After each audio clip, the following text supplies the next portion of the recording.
Nagsisimula ang kwento sa dalawang matalik na kaibigan, dalawang batang babae na nagngangalang Jungyun at Yukyung.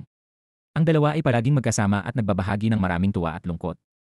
Ang magandang pagkakaibigan na ito ay palagi nilang pinahahalagahan dahil ang isa sa kanila ay may ibang pinagmulan. Si Jungyun ay isang batang inabandona ng kanyang ina at lumaki sa isang welfare center. Ang pinakamalaking pangarap niya ay makita muli ang kanyang ina. Ang tanging impormasyon tungkol sa kanyang ina ay palaging maingat na itinatago sa opisina ng direktor. Dahil sa pananabik, lihim na pumasok si Jungyun kasama si Yukyung para hanapin ang talaan tungkol sa kanya. Ngunit sa kasamaang palad, nang malapit na niyang matagpuan ito, nahuli siya ng direktor. Galit ang babae kay Jungyun, hindi dahil nag-usisa siya ng walang pahintulot, kundi dahil ilang beses na siyang pinayuhan. Ngunit masyado nang matigas ang ulo ng batang babae. Ang babaeng walang pusong iniwan ang sariling anak ay hindi na gustong kunin pa ang batang iyon, kaya bakit pa umasa at maghanap. Pero kahit ano ang sabihin ng direktor, gusto pa rin ni Jungyun na makita ang kanyang ina kahit isang beses lang. Lagi siyang may dalang larawan, isang portrait ng isang napakasik na aktres. Hinahanaan ni Jungyun ang babaeng ito at iniisip na kasing ganda nito ang kanyang ina at pangarap niyang maging mahusay na aktres din paglaki niya. Isang araw habang pauwi, nakita ni Jungyun ang isang batang lalaki na hinahabol ng isang siga. Dahil sa kabutihan niya, tumulong siya at pinalayas ang siga. Dahil dito, nagkakilala silang dalawa. Hindi lang gwapo ang batang lalaki kundi mabait din at gusto niyang ihatid si Jungyun pauwi bilang pasasalamat kaya nagka-crush sa kanya ang batang babae. Kinabukasan, ikinuwento niya ito sa kanyang matalik na kaibigan na lalong naging curious si Yukyung tungkol sa taong iyon. Dahil sa pagkamausisa, hinabol ng babae ang kaibigan para magtanong pa, hindi napansin ang kotse sa likod at muntik ng maaksidente. Ang babaeng bumaba sa kotse ay lubos na nagulat sa kanilang dalawa dahil siya ang aktres na si Myungja. Nakalimutan pa ni Yukyung ang sarili niyang sakit at sinabihan ang kaibigan na agad humingi ng autograph sa aktres. Nang marinig iyon, agad na inilabas ni Jungyun ang larawan para humingi ng lagda. Sa unang pagkikita sa kanyang idolo, labis siyang natuwa. Ang bahay na gusto palang bisitahin ng aktres ay ang bahay ni Yeongjo. Dahil naghihirap ang kanyang kumpanya, pumunta siya kasama ang manager para makiusap sa chairman na tulungan silang maiwasan ang pagkabangkarot. Pero bago magbigay ng sagot, sinabi niyang kailangan niya ng panahon para mag-isip. Umalis sila ng dismayado at nakasalubong si Yeongjo sa daan. Narinig nila na malapit na siyang pupunta sa England para mag-aral. Balak ng manager na makipag-usap kay Yeongjo para magkaroon ng magandang relasyon, ngunit hindi sinasadyang ibinunyag na buhay pa ang kanyang ina, kahit na noon pa man ay nagsisinungaling ang chairman sa kanyang apo na patay na ito. Nang mabalitaan niyang buhay pa ang kanyang ina, lubos na nagulat si Yeongjo. Dahil lumaki siyang walang ama, lalo pa niyang hinahangad ang pagmamahal ng kanyang ina. Sinubukan niyang habulin ang manager para humingi ng impormasyon tungkol sa kanya, ngunit nabigo siya. Wala siyang nagawa kundi puntahan ang kanyang lolo. Sa loob ng maraming taon, nagsikap ang chairman na itago ang lihim na ito. Ngayong nalantad na ito, hindi niya ito itinanggi bagkus sinabihan niya si Yeongjo na kalimutan ang babaeng iyon dahil siya ang dahilan ng pagkawala ng kanyang anak. Hindi naniniwala sa mga sinabi ng kanyang lolo, determinado si Yeongjo na hanapin si Myungja para malaman ang katotohanan at nalaman niya na noon pa ay magkakilala na sila ng kanyang ina. Nang magtrabaho ang ina ni Yeongjo sa isang restaurant, nakilala niya ang kanyang ama. Bagamat siya ay isang biyuda na may anak at ang lalaki ay may asawa, nagkasama pa rin sila. Ngunit ang kanilang masasayang araw ay hindi nagtagal nang siya ay na-diagnose na may cancer at pumanaw matapos manganak si Yeongjo. Pagkatapos ng libing, bigla na lang nawala ang ina ni Yeongjo at iniwan siya. Kaya naisip ni Myungja na ang babaeng walang pusong nag-iwan sa anak niya ay hindi na dapat hanapin pa. Pero para kay Yeongjo, tiyak na may mabigat na dahilan ang kanyang ina sa ginawa nito. Sa daan pa uwi, nakita ni Yeongjo ang siga na nagsabi noon na kapatid niya ito, kaya dapat alam nito kung nasaan ang kanyang ina. Tumakbo si Yeongjo, itinulak ang lalaki, at pinilit itong sabihin kung nasaan ang kanyang ina. Matigas na tumanggi si Hansu kaya nauwi sa away ang dalawa. Nang dumating ang mga pulis, sinubukan niyang tumakas pero hinila siya pabalik ni Yeongjo. Determinado si Yeongjo na dalhin siya sa presinto, naniniwala na ito lang ang paraan para makita ang kanyang ina. Nang makita ang isang siga na nakikipagtalo sa estudyante, natural na inakala ng pulis na ang siga ang nagpasimula. Kahit iginiit ni Hansu na siya ang unang inatake, hindi sila naniwala, kaya sinamantala ni Yeongjo ang pagkakataon na humiling ng guardian para sa pamamagitan. Samantala, pumunta si Jungyun sa istasyon ng pulis para humingi ng tulong sa paghahanap sa kanyang ina. Subalit, lahat ng impormasyon tungkol sa kanya ay lihim, kaya hindi nila maisiwalat ang anuman sa kanya. Naglaho ang kanyang huling pag-asa na nag-iwan kay Jungyun ng matinding kalungkutan. Sa sandaling iyon, hindi sinasadyang narinig niya ang usapan ni Mrs. Kim at Yeongjo. Gusto lang niyang malaman kung bakit siya iniwan ng kanyang ina noon. Sinabi nito na dahil kumuha siya ng pera mula sa lolo niya at binigyan pa ng beauty salon. Kailangan lang niyang umalis ng tahimik para makuha lahat, pero kung susuway siya, mawawala ang lahat. Kaya umalis siya para manatili si Yeongjo sa bahay na iyon at mamuhay ng sagana. Nang makita ito, nakaramdam si Jungyun ng malalim na simpatya dahil wala rin siyang ina. Sa pag-iisip na masyadong walang puso ang babaeng ito, hinabol niya ito, nagmamakaawa na bumalik at yakapin man lang si Yeongjo para umaliw pero hindi niya magawa. Kung babalik siya, natatakot siyang baka wala na siyang lakas ng loob na umalis muli. Ang pagsasaksihan ng paghihiwalay ng mag-ina ay lalong nagpatakot kay Jungyun na baka hindi na niya makita ang sarili niyang ina. Bumalik siya para magmakaawa sa mga pulis muli pero tinanggihan pa rin siya. Dahil sa matinding lungkot, napaiyak si Jung-yun ng nakakaawa kaya nakuha niya ang atensyon ni Yeongjo. Nang makilala siyang babae na tumulong sa kanya noon, nakipag-usap siya at inimbitahan si Jung-yun sa paboritong noodle shop para makalimot sila sa kanilang kalungkutan. Dahil sa pagkain iyon, naging malapit ang dalawa. Dahil pareho ang kanilang sitwasyon, mas naintindihan nila ang isa't isa. Gustong makita ulit si Jung-yun kaya inimbitahan siya ni Yeongjo na manood ng scene kasama niya sa Huwebes. Sa sandaling iyon, biglang naalala ni Jung-yun na may usapan pala siya sa kanyang matalik na kaibigan, kaya nagpaalam siya kay Yeongjo. Samantala, matagal nang naghihintay si Jukyung at nag-aalala na. May grupo ng mga siga sa tindahan na nakakita sa kanya na nag-iisa at lumapit para uyamin siya. Dahil ayaw ng gulo, umalis si Jukyung na ikinagalit nila kaya hinabol nila siya para turuan ng leksyon. Nang dumating si Jung-yun, wala na si Jukyung kaya aligaga siyang tumakbo sa paligid para hanapin ito hanggang sa nakita niya ang isang scarf na naiwan sa daan. Bigla, narinig ni Jung-yun ang isang sigaw at agad tumakbo papunta roon, nakita ang kaibigan na nasa panganib. Nagmadali siyang tumulong para iligtas si Jukyung at sumigaw ng saklolo. Tumakbo palayo ang mga siga nang makita nilang may mga taong paparating. Subalit, nasugatan si Jukyung at kinailangang dalhin sa ospital na nagpabigat sa konsensya ni Jung-yun, iniisip na kasalanan niya lahat. Pero hindi naman galit si Jukyung. Inimbitahan pa niya ang kanyang kaibigan na mag-overnight sa kanilang bahay. Sa hindi inaasahang pagkakataon, narinig nila ang tawag ng kanyang ina sa telepono. Doon lang nalaman ni Jukyung na siya pala ay inampon. Ngayong ipinagkanulo na ng asawa ang kanyang ina, kinuha ang lahat ng pera at tumakas, ayaw na niyang palakihin si Jukyung. Dumating na sa ganitong punto pero hindi pa rin matanggap ni Jukyung ang katotohanan. Umiyak siya at nagmakaawa sa ina na huwag siyang iwanan, pero malamig na sinabi ng babae na tumira na lang siya kay Jung-yun sa ampunan at iniwan siya roon na parang hindi sila magkadugo. Si Jung-yun, na may mabuting intensyon, ay gustong manatili para aliwin ang kaibigan, pero itinulak siya ni Jukyung palayo at sinabihan umalis. Kinabukasan, bulong-bulungan sa buong paaralan na binugbog daw si Jukyung ng mga siga kaya na ospital, na ikinagalit niya dahil akala niya si Jung-yun ang nagkalat nito. Hindi lang niya sinampal ang kaibigan, tinapos na rin niya ang kanilang pagkakaibigan. Bukod pa rito, si Jung-yun ang nakakaalam ng kanyang lihim na siya ay isang inabandonang bata. Sa tuwing nakikita niya si Jung-yun, naaalala ni Jukyung ang masakit na sugat, kaya ayaw na niyang makita ito at nagpa siyang lumipat ng paaralan. Matapos makipagtalo sa kanyang matalik na kaibigan, nakalimutan ni Jung-yun ang usapan nila ni Yeongjo at iniwan siyang naghihintay ng ilang oras. Nang sa wakas ay naalala niya at nagmadali doon, wala na siya. Iyon din ang huling araw na nanatili si Yeongjo sa Korea. Umalis siya para mag-aral sa ibang bansa nang hindi man lang nalaman ang pangalan ni Jung-yun. 10 taon ang lumipas, nagkita rin sila sa wakas, pero pagkakita pa lang, sinampal agad ni Jung-yun si Yeongjo. Kahit nagkita na sila, hindi nila nakilala ang isa't isa at nagkaroon pa ng hindi kinakailangang hindi pagkakaunawaan. Akala ni Jung-yun na niloko ni Yeongjo ang kaibigan niya ng 10 milyong won kaya nagalit siya, pero matapos makausap, nalaman niyang mali pala ang pag-akusa niya. Bagamat nagtrabaho siya sa departamento ng produksyon ng pelikula, ang casting ay hawak ng ibang tao, kaya ang taong nanloko sa kaibigan ni Jung-yun ay tiyak na hindi si Yeongjo. Bukod pa rito, dahil apo siya ng chairman, hindi siya mangangailangan ng pera para gumawa ng isang bagay na napaka-despicable. Nang mapagtanto ni Jung-yun ang kanyang pagkakamali, nakaramdam siya ng malalim na guilt at paulit-ulit na humingi ng tawad kay Yeongjo. Hindi niya alam na naroon din pala ang kanyang dating kaibigan. Si Jukyung, na nakaupo sa malapit, ay lihim na nakarinig ng lahat at nalaman na si Yeongjo pala ang apo ng chairman. Unang araw din niya sa trabaho at naitalaga siya sa departamento nito. Samantala, ang lalaking nagpapanggap na si Yeongjo ay patuloy pa rin nanloloko ng ibang mga babae.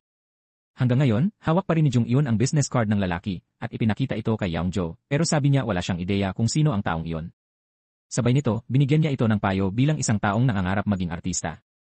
Sinabi niya sa kanya na harapin ang katotohanan at huwag magpanggap tungkol sa sariling talento o malilin lang siyang muli. Pero naniniwala si Jung-yun na talagang may talento siya, isang hiyas na kailangan lang mapakintab. Sinabi niya na kung bibigyan siya ni Yeongjo ng pagkakataong mag-audition, tiyak na magningning siya. Subalit, matapos suriin ang kanyang resume, wala siyang nakitang kahit anong kapansin-pansin. Nagtapos lang siya ng high school at wala pang matatag na trabaho, pero naglakas loob sabihing may talento siya. Sinabi ni Yeongjo na parang walang kabuluhang bato lang siya, na lubhang nakasakit kay Jung-yun. Habang paalis na siya, may nakita siyang isang taong napakapamilyar. Si Jukyung iyon, ang kaibigan na lagi niyang gustong makitang muli. Pero sinadyang iwasan siya ni Jukyung. Sinubukan niyang mabilis na umalis para iwasan si Jung-yun, pero sa huli, naabutan pa rin siya nito.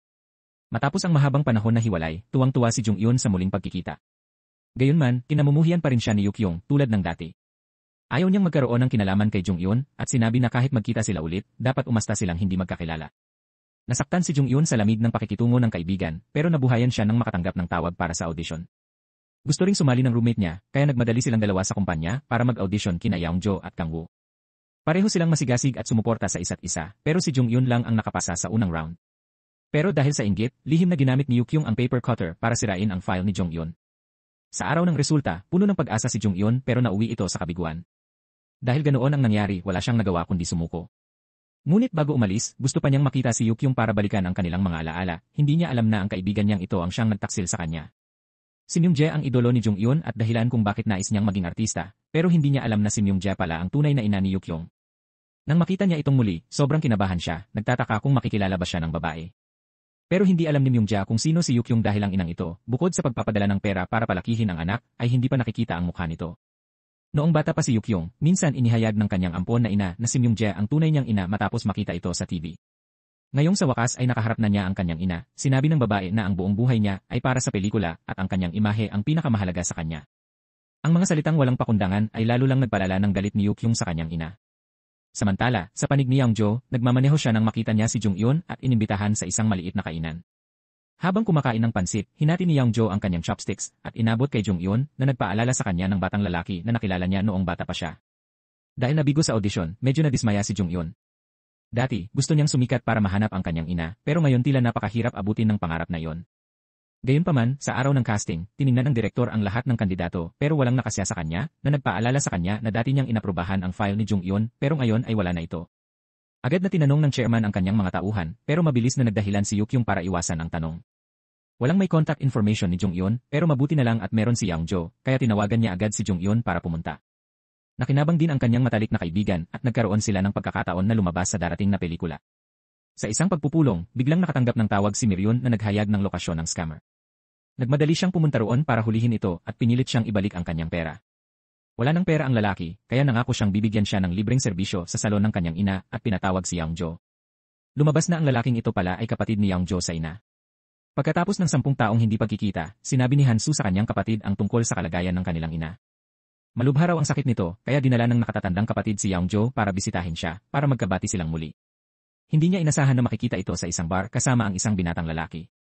Kahit nakita niya ang kanyang bunsong anak, hindi man lang kumibo ang ina, kaya nadismaya si Yeongjo at umalis. Sinubukan siyang habulin ng kapatid para magpaliwanag, pero nauwi ito sa away kasama ang mga tao roon. Nang dumating si Jonghyun matapos tawagan ng kaibigan, nakita niya si Yeongjo at gustong malaman kung bakit nasugatan, pero umalis ito nang walang imik. Hindi niya napagtanto hanggang sa marinig niya si Hansu na nakikipagtalo sa ina nito na pamilyar pala ang babae. Nagulat siya nang maalala ang pagkikita nila 10 taon na ang nakalipas sa istasyon ng pulisya. Ibig sabihin, si Yeongjo ang batang lalaki noon. Nang mapagtanto na siya ang taong lagi niyang hinahanap, labis na natuwa si Jonghyun. Hindi na siya makapaghintay na sabihin sa kanya ang balita at agad tumakbo para hanapin si Yeongjo. Sa mga sandaling iyon, nagkakatipon ang lahat at nag-inuman kasama si Yukyung. Dahil abala si Yeongjo sa pagkanta, lumapit si Jonghyun para umupo sa tabi ni Yukyung habang naghihintay. Sinabi rin niya kay Yukyung na natagpuan na niya ang batang lalaki mula 10 taon na ang nakalipas at na ito ay si Yeongjo. Nang marinig ang nakakagulat na balitang ito, mas nagulat si Yukyung kaysa kaninuman. Ayaw niyang magkaroon sila ng pagkakataong makilala ang isa't isa, kaya sinadya niyang lapitan muna si Yeongjo at pilit itong hinalikan. Sa ilalim ng impluwensya ng alak, ang dalawa ay nagtapos sa isang madamdaming gabi na magkasama. Kinaumagahan, kumilos si Yukyung ng lubos na kalmado na parang walang nangyari at hiniling kay Yeongjo na itago ito, huwag ipaalam sa sinuman ang tungkol sa kanilang relasyon. Dahil ginawa niya ang kahilingan na yon, ayaw niyang makipagtalo at itinuring lamang itong isang one-night stand. Ngunit sa katunayan, sinimulan na ni Yukyung ang kanyang pakana. Kung si Yeongjo ang tunay na tagapagmana ng chairman, hinding-hindi niya ito pababayaan.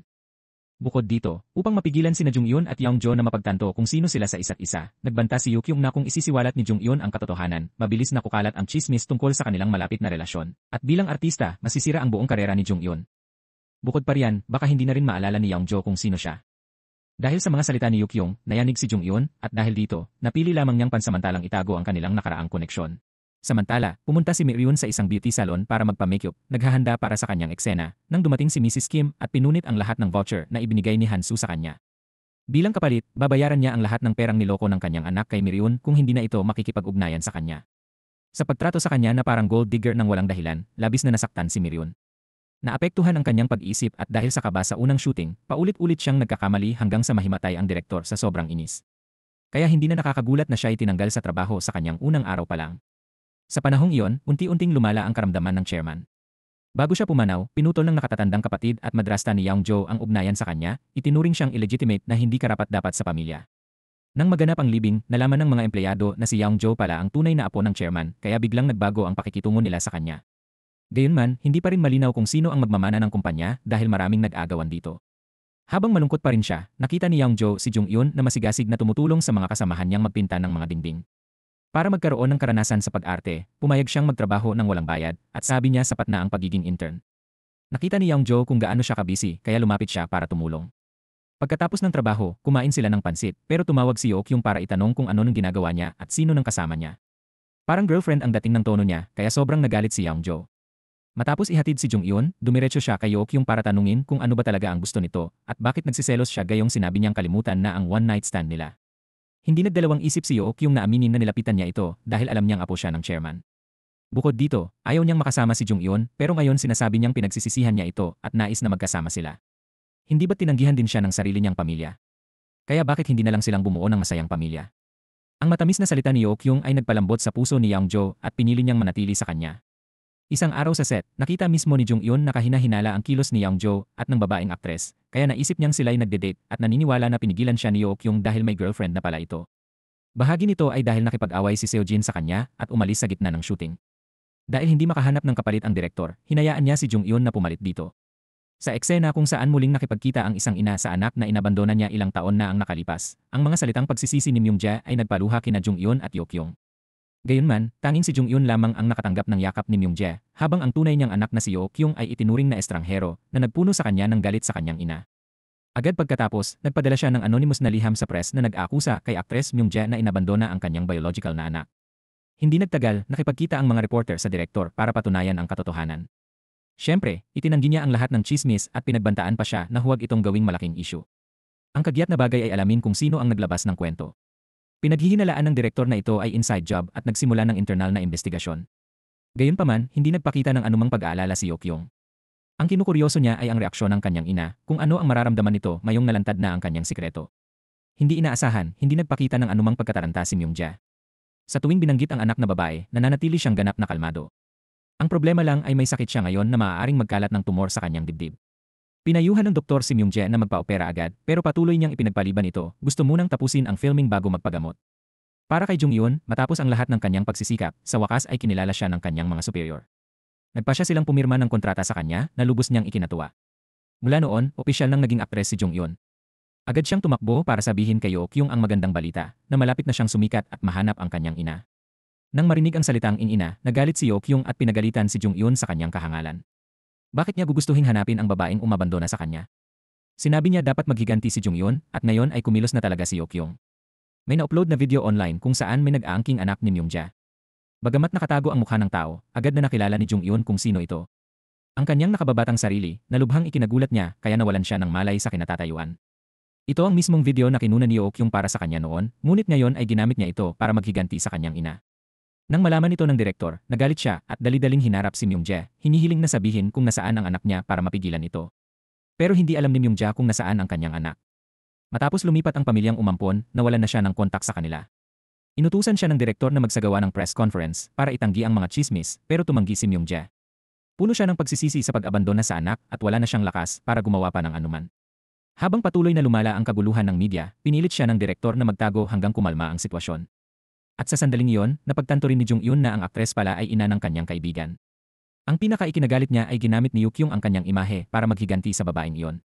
Pero napaiyak si Yokyung at sinabing, noon, nag-aral ako ng husto para makapasok sa kumpanya ng nanay ko para lang makilala siya. Noon, nag-iisip ako ng daan-daang posibleng sitwasyon. Pero alam mo ba kung anong nangyari? Yung business card na binigay ko sa kanya, hindi man lang niya tiningnan at basta itinapon sa bag niya. Sa sandaling iyon, naisip ko na hindi man lang pinagsisihan ng babaeng iyon ang pag-abandona sa anak niya, pero kayang-kaya niyang umarte bilang perpektong ina. Hindi ko siya patatawarin at makikita ko mismo na magbabayad siya. Dahil sa galit ni Yokyung, ang pelikulang pinaghirapan ng lahat ay maaaring tuluyang makanselan. Ayaw ni Jung-eun na mangyari iyon, kaya nag-atubili siya sa labas, hindi makapagdesisyon na tanungin ang direktor tungkol dito. Nakita ni Kang Woo at Youngjo ang eksena. Inaliw nila siya, sinabihan na huwag mag-alala dahil ginagawa ng lahat ang makakaya para malutas ang problema. Pero hindi pa rin mapanatag si Jung-eun. Sasabihin na sana niya kay Youngjo ang totoo nang biglang dumating si Yokyung at pumagitan. Kung lalabas ang katotohanan ngayon, hindi ba masasayang lahat ng kanyang pagsisikap? Gusto ni Yokyung na manatiling tahimik si Jung-eun dahil kung magsasalita siya, hindi lang si Yokyung ang madadamay, pati si Jung-eun dahil siya ang bata sa video. Pagpasok ni Yokyung sa lobby, nakakita siya ng babaeng nakikipag-away sa mga gwardiya, nagmamakaawa na makita si Myung-jae. Nang marinig na kilala ng babae ang kanyang tunay na ina, lumapit si Yokyung para tumulong at nag-alok pang ihatid ito sa bahay ni Myung-jae. Sa huli ay nakilala niya muli ang kanyang sariling hipag, ngunit hindi nakaramdam ng kagalakan si Myung-jae, galit lamang, at agad na inutusan ang babae na umalis. Tanging si Yukyung lamang ang nanatili upang tulungan si Myungjae sa lahat, maging ang pagluluto ng pagkain para sa kanya. Nang sa wakas ay nakinig siya sa babae, nalaman niya na may cancer si Myungjae. Kaya naman tila walang kabuluhan ang pagdaraos ng press conference para linawin ang mga chismis na yon. Ngunit naisip ni Myungjae na marahil kapag wala na siya, baka sa wakas ay makahanap ng kapayapaan ang batang iyon. Talagang gustong malaman ni Yukyung kung bakit iniwan siya ng kanyang ina maraming taon na ang nakalipas. Lumabas na lahat ng ito ay dahil gusto niyang makaganti sa lalaking nagtaksil sa kanya.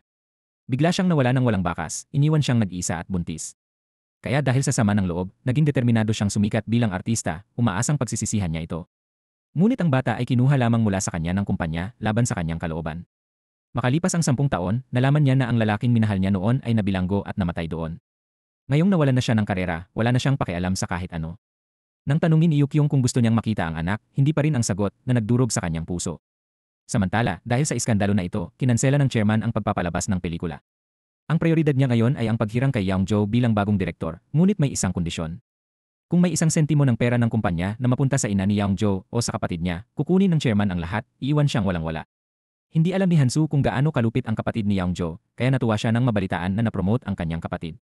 Inisip niya na mula ngayon, hindi na siya mag-aalala tungkol sa pagkain o pera, at ginamit niya ang reputasyon ng kapatid para makakuha ng koneksyon at magsimula ng sariling negosyo. Samantala, bumalik si Jung-Yoon sa orphanage para bisitahin ang direktor. Pagdating niya, nakita niya ang babae na may hawak na sanggol at sa tabi niya ay isang batang estudyante, ang ina ng bata. Hindi na kailangan pang tanungin ni Jung-Yoon kung bakit naroon ang dalaga. Malinaw na isa pang kapuspalad na bata ang ipinanganak sa kalagayang katulad ng sa kanya. Sa halip na sisihin ang dalaga, inaliw siya ni Jung-Yoon, sinabing huwag mag-alala, tiyak na lalaki ang sanggol na malusog at maganda. Sinabi rin niya sa direktor na pumirma na siya ng kontrata sa isang kumpanya at nakatanggap ng maraming alok sa pag-advertise. Ito ay tunay na isang bagay na dapat ipagdiwang, patunay na ang mga taon ng pagpapalaki sa kanya ng direktor ay hindi nasayang. Pagkatapos nito, personal siyang nagpasalamat kay Yeongjo, sinabing kung wala siya, hindi niya maaabot ang puntong ito. Ngunit hindi sapat ang simpleng pasasalamat, kaya sinabi ni Yeongjo na ilibre siya at sumang-ayon silang magkita sa gabing iyon. Gayunman, nabalitaan niya na nakasick leave si Yukyung kaya binisita niya ito. Nang makita niyang nag-isa siya, nanatili siya para alagaan siya at nawala ng track sa oras. Sa sandaling iyon, katatapos lang ni Jung-Yoon mag-shoot ng commercial at sabik na maghapunan kasama si Yeongjo, pero nang makita niyang si Kang-woo ang sumundo sa kanya, nadismaya siya. Kahit magkasama silang kumain, patuloy na tinatanong ni Jung-Yoon tungkol kay Yeongjo. Gusto niyang malaman kung kailan siya nag-abroad para mag-aral. Nang sabihin ni Kang-woo na ito ay sa simula ng kanyang 3 taon sa high school, naintindihan na ni Jung-Yoon kung bakit bigla siyang nawala noon. Para kay Yeongjo naman, kasama pa rin niya si Yukyung, sinusuportahan siya at ibinabahagi ang pangarap na magkaroon ng masayang pamilya. Pero tuwing binabanggit niya ang pamilya, tahimik lang ito.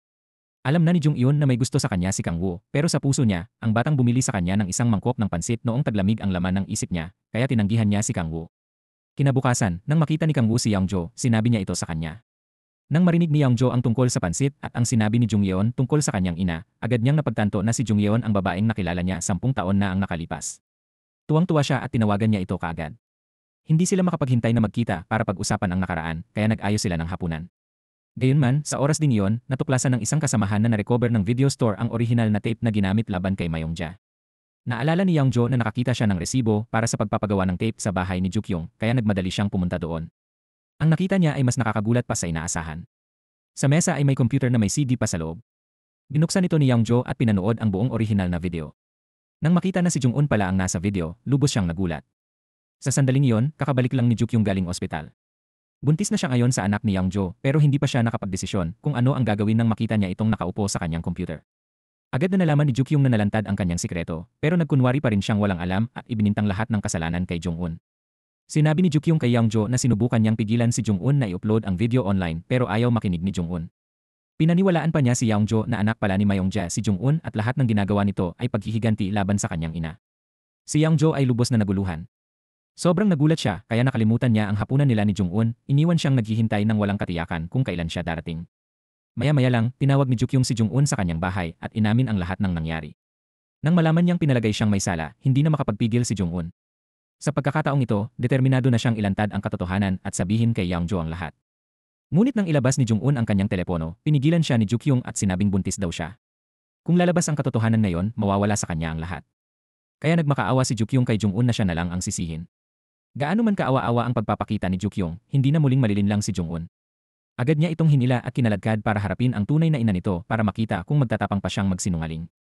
Noon, nag-organisa ang kumpanya ng press conference para ibalita ang pagreretiro ni Myungjae habang nasa ospital na siya para sa cancer treatment. Kaya nang dumating ang dalawa sa bahay nito, walang tao roon. Inakala ni Jukyung na umalis ang kanyang ina para iwasan ang responsibilidad, kaya lalong lumalim ang galit niya dito. Sinabi niya kay Jung-un na minsan niyang tinanong ang kanyang ina kung gusto nitong makita muli ang anak at tumanggi ito. Ang marinig ang mga salitang iyon ay lubusang nagwasak sa kaunting pag-asa na natitira sa kanya.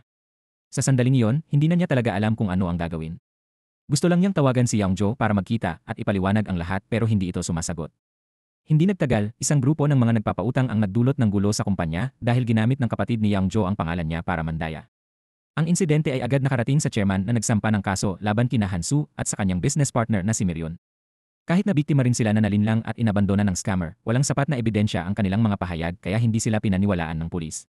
Dahil sa takot makulong, nagmakaawa si Mirion kay Jung-un para tulungan siya. Nang malaman na malapit siya kay Youngjo, hiniling ni Mirion na kausapin siya at mag-apela sa chairman. Samantala, pinag-uusapan na nila kung paano maayos na malulutas ang problema. Pumayag ang chairman na gamitin ang pondo ng kumpanya para bayaran ang mga biktima pero tungkol kay Hansu, tinanong niya si Youngjo kung paano ito haharapin. Sinabi ni Youngjo na hindi na kailangang tulungan siya, dapat itong maging aral sa kanya. Nang lisanin ni Youngjo ang opisina, nakita niya si Jung-un na papalapit sa opisina ng chairman at nang makita siya nito, tumakbo ito palayo. Agad siyang hinabol ni Youngjo at natagpuan siyang nanginginig, nagtatago sa sulok ng silid. Ngayong nakita niya itong muli, talagang galit na galit siya. Malinaw na sinabi ni Jung-un na dumating siya para magsumamo para kina Hansu at Mirion at inangkin pa na isa sa kanila ay kadugo niya. Paano niya nasabi ang mga bagay na yon? Dahil sa kanya, nasira ang pelikula at ang 25 taong karera ng isang veteranong aktres. Naapektuhan din ang pananalapi ng kumpanya.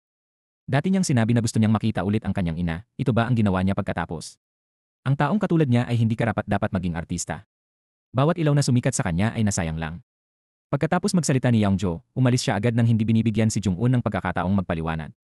Nang gabing iyon, naghapunan siya kasama si Jukyung sa isang marangyang restaurant. Gusto niyang sabihin sa kanya na buntis siya pero hindi niya mahanap ang tamang pagkakataon.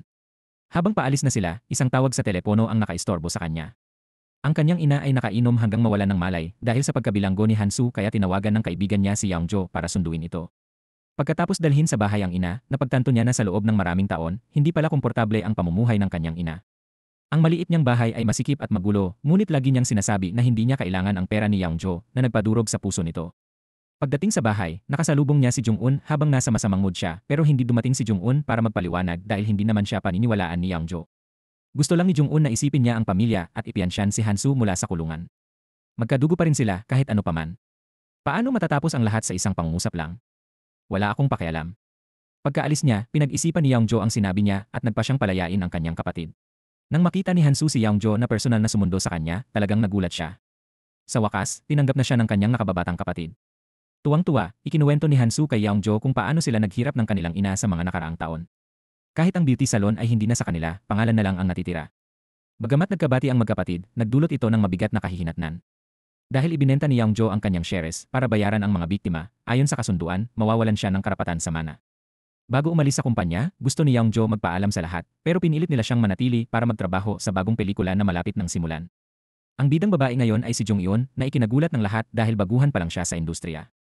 Pero naalala ang sinabi ni Youngjo na hindi siya karapat-dapat maging artista, tumanggi si Jung-eun sa papel, kaya nagalit ang direktor at pinaalis siya. Hinabol ng manager si Jung-eun para itanong kung bakit siya kumilos ng ganoon. Nag-imbento siya ng dahilan na malapit na raw siyang ikasal at magretiro na ikinagulat ng manager. Nakitang biglang nagbago si Jung-eun, gustong-gusto ni Kang Woo malaman ang dahilan, pero kahit ilang beses niyang tanungin, tumanggi si Jung-eun magsalita, kaya naisip niyang may kinalaman ito sa iskandalo ni Myung-ja. Pinuntahan niya ang kanyang ama dahil dati itong manager ni Myung-ja maraming taon na ang nakalipas. Akala ni Kang Woo ang ama niya ang kumuha ng bata mula sa ina nito, pero lubhang kakaiba ang katotohanan. Ang chairman pala ang nag-ayos ng lahat at ang ama ni Youngjo ang nagsagawa nito para sa kanya. Narinig ni Yukyung ang mga salitang ito habang nakikinig sa labas. Nang malaman niya kung sino ang nasa likod ng lahat ng kanyang kasawian, napuno siya ng galit sa pamilya ni Youngjo at gusto niyang iwaksi ang lahat ng may kaugnayan sa kanila, pati ang bata sa kanyang sinapupunan. Pero sa sandaling iyon, nag-propose si Youngjo kay Yukyung. Mula pagkabata, kulang siya sa pag-ibig, kaya ang pinakanais ni Youngjo ay magkaroon ng masayang pamilya at gusto niyang bumuo nito kasama si Yukyung. Sa kasamaang palad, matapos malaman ang katotohanan, hindi na siya makapanatili sa tabi nito.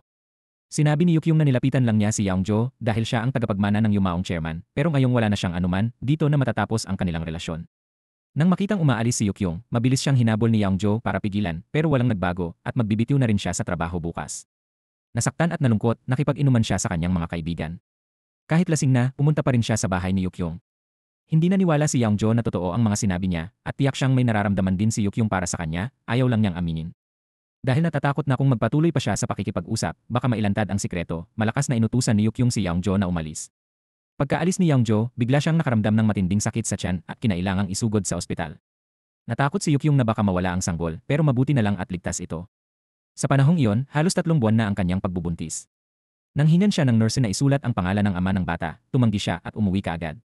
Matapos iwan ang pangarap na maging artista, lumipat si Jong-eun sa ibang lugar, bumalik sa abalang buhay at gumawa ng iba't ibang trabaho para mabuhay. Tuluyan ng pinutol ni Yukyung ang relasyon nila ni Yeongjo at nagpa siyang palakihin ang bata ng mag-isa at lumalaki ang kanyang tiyan araw-araw. 6 na buwan ang nakalipas, bumalik si Yeongjo mula sa biyahe sa ibang bansa, pero wala siyang matuluyan. Nabenta na ang dating bahay niya, kaya gusto niyang tumira sa bahay ng kanyang ina. Pero natatakot siyang makasama siya dahil baka makaapekto kay Yeongjo, kaya patuloy niyang pinapabalik ito sa bahay ng chairman.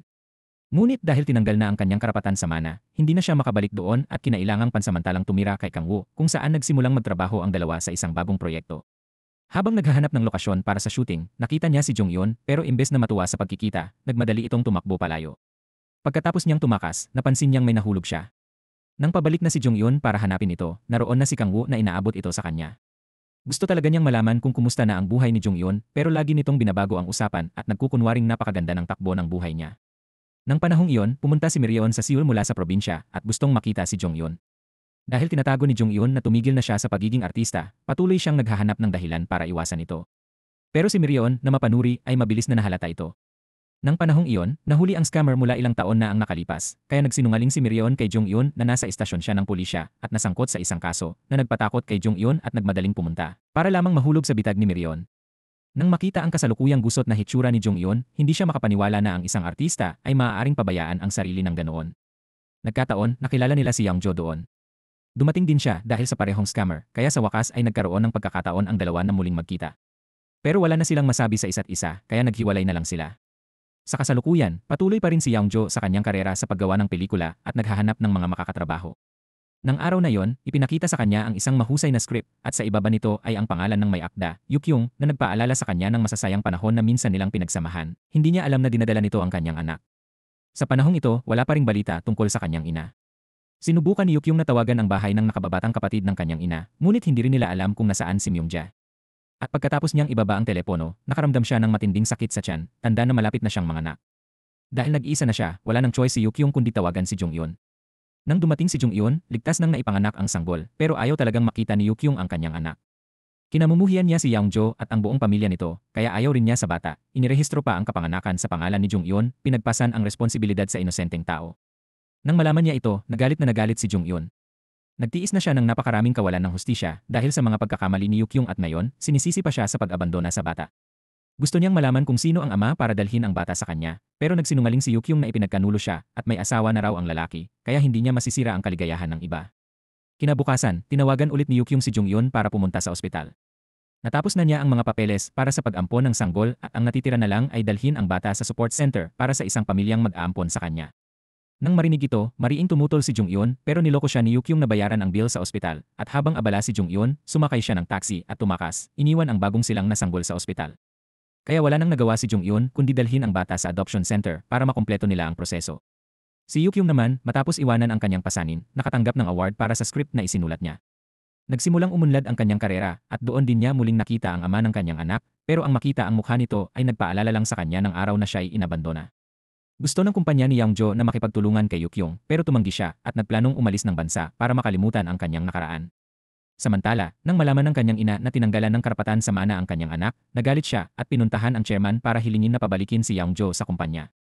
Pero kinamumuhian ni Yeongdo si Yeongjo ng lubos, kaya imposibleng gawin niya yon. Si Mrs. Kim ay nagsabi na ang dapat kamuhian ay siya mismo, hindi si Yeongjo dahil isa lang siyang inosenteng bata.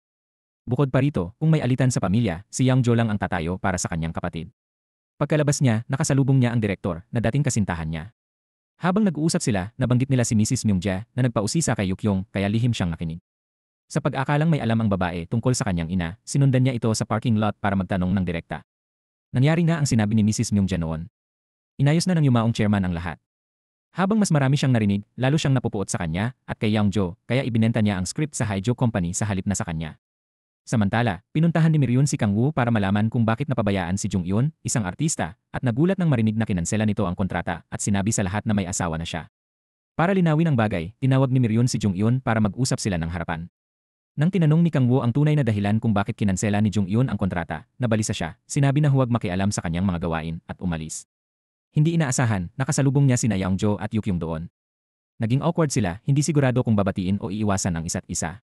Si Yeongjo ang nag-inisyatibo na hilahin si Jung-Yun palayo dahil may gusto siyang hingin sa kanya. Naghahanap siya ng kwarto na upahan at si Jung-Yun na may malawak na karanasan sa pag-upa, ang pinakamaasahang tao na mapagtanungan. Maya-maya, nakatanggap si Yeongjo ng tawag mula sa kapatid, kaya pumunta silang dalawa sa bahay ni Hansu kung saan naroon din si Miryon. Matagal na rin silang hindi nagkakasama-sama ng ganito, kaya't masigla ang kanilang kwentuhan. Para magkaroon ng pagkakataon sina Yeongjo at Jung-Yun na magbati, niloko ni Hansu silang pumunta sa sauna pero lihim na umalis kasama si Miryon. Dahil silang dalawa na lang ang natira, nakita ni Yeongjo na magandang pagkakataon ito para humingi ng tawad kay Jung-Yun. Noon, matapos niyang pagalitan at sabihin hindi karapat-dapat na maging artista, lagi niya itong pinagsisisihan. Inamin niya na sobrang galit siya noon kaya hindi niya napigilan ang kanyang mga sinabi. Naintindihan at nakadamay si Jung-Yun sa kanya. Makalipas ang ilang panahon, hiningi ni Sojin, anak ng chairman ng karatig kumpanya, na makipagkita kay Yeongjo. Lihim siyang may gusto kay Yeongjo noon pa man at nais niyang magpakasal sila. Dahil isa lang ang anak na babae ng chairman, balang araw ay mapupunta kay Yeongjo ang buong kayamanan at makakalaban din niya ang nakatatandang kapatid na tumanggi sa kanya. Sa panahong ito, patuloy na hinahanap ni Jung-Yun kung nasaan si Myungja. Habang nasa palengke, narinig niya ang hipag ni Myungja na nagsasalita at nalaman ang address, kaya hinikayat niya si Yukyung na bisitahin ito. Ang lugar kung saan nakatira ngayon si Mrs. Myungja ay isang mahirap at sira-sirang lugar sa bundok. Matapos gastusin ang lahat ng pera sa pagpapagamot, naging walang-wala siya. Ang makita ang dating magandang aktres na ngayon ay nasa kaawa-awang kalagayan na hindi na makilala ng sinuman ay nag-iwan kina Yukyung at Jung-Yun na hindi makapagsalita sa gulat. Bukod dito, hindi pa gumagaling ang isa niyang braso, kaya napakahirap ng pang-araw-araw na buhay.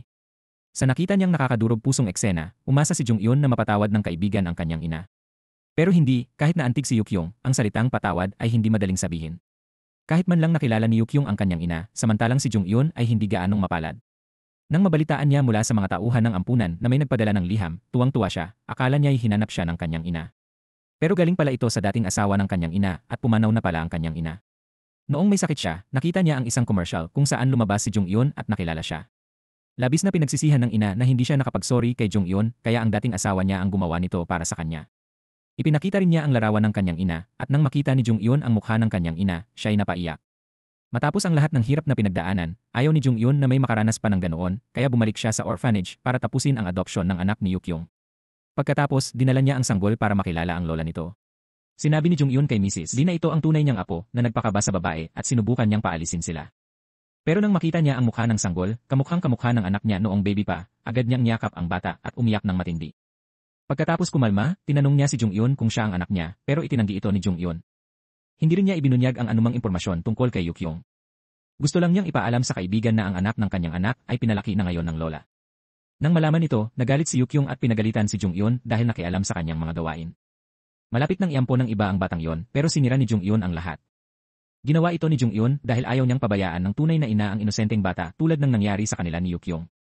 Kung hindi mapatawad ni Yukyung ang kanyang ina at palakihin ang sariling anak, gagawin na lang ito ni Jung-Yun at tatanggapin ang pagiging anak ng babaeng iyon. Sa sandaling iyon, natagpuan ng matandang babae sa loob ng kanyang bag ang mga dokumento ng ospital na nagsasabing si Jung-Yun ang ina ng sanggol. Nang bumalik si Jung-Yun, galit na inihagis ng babae ang mga ito sa kanyang mukha at tinanong kung totoo ba ito. Nang mapagtanto na napagkamalan siya ng babae na kanyang tunay na anak, ayaw nang itanggi ni Jung-Yun. Tumango lang siya at kinumpirma na totoo nga iyon. Si Mrs. Myungja ay napuno ng emosyon, sinisisi ang sarili na hindi agad nakilala ang kanyang anak. Pero wala na itong halaga ngayon dahil ngayong araw tutuparin niya ang tungkulin bilang ina sa kanyang anak. Mula noon, namuhay silang dalawa bilang tunay na pamilya at inalagaan ang sanggol. Para sa gastusin, walang humpay na nagtrabaho si Jung-Yun araw-gabi. Nakita ni Kang Woo ang hirap niya kaya lumapit para tumulong.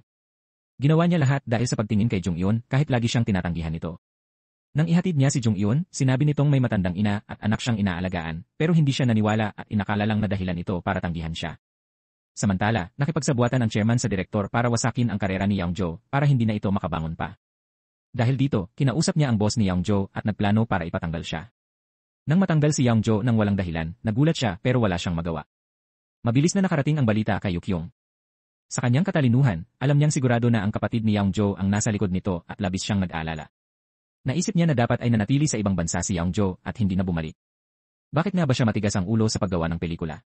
Inamin niya nang hayagan na lahat ng ginagawa niya ay dahil mahal niya si Yukyung. Dahil mahilig ito sa pelikula, handa siyang gawin ang lahat para sa kanya. Kasabay nito, biglang nakatanggap si Hansu ng imbitasyon sa kasal mula kay Miryon. Kamakailan lang ay malapit sila, kaya't nagulat siya nang malaman na ikakasal na ito. Agad niyang hinarap ito para tanungin kung ano ang nangyayari, ngunit prangkang sinabi ni Mirion na magkaibigan lang sila. Hindi man lang siya nag-propose, kaya wala siyang karapatang magreklamo. Tinanggihan ng tahasan, umuwi na lang si Hansu at nagbuhos ng sama ng loob sa kanyang ina. Samantala, may appointment siya sa isang dating kakilala at lumabas. Ang kakilala na iyon ay si Ginang Myeongjae, ang nakababatang kapatid. Mula sa kanya, nalaman niya na si Yeongjo ay nawalan ng mana at ang dating mayamang tagapagmana ay ngayoy gumagala na walang tahanan.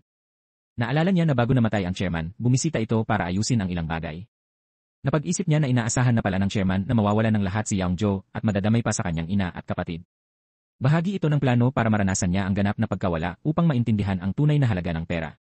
Panahon na para kay Mr. Lee na sabihin ang katotohanan kay Yeongjo, kaya tinawag niya ito para magkita. Ang tindahan ng tela na pinananatili sa loob ng maraming taon ay pag-aari pala ng lolo ni Yeongjo at ngayoy magiging kanya na.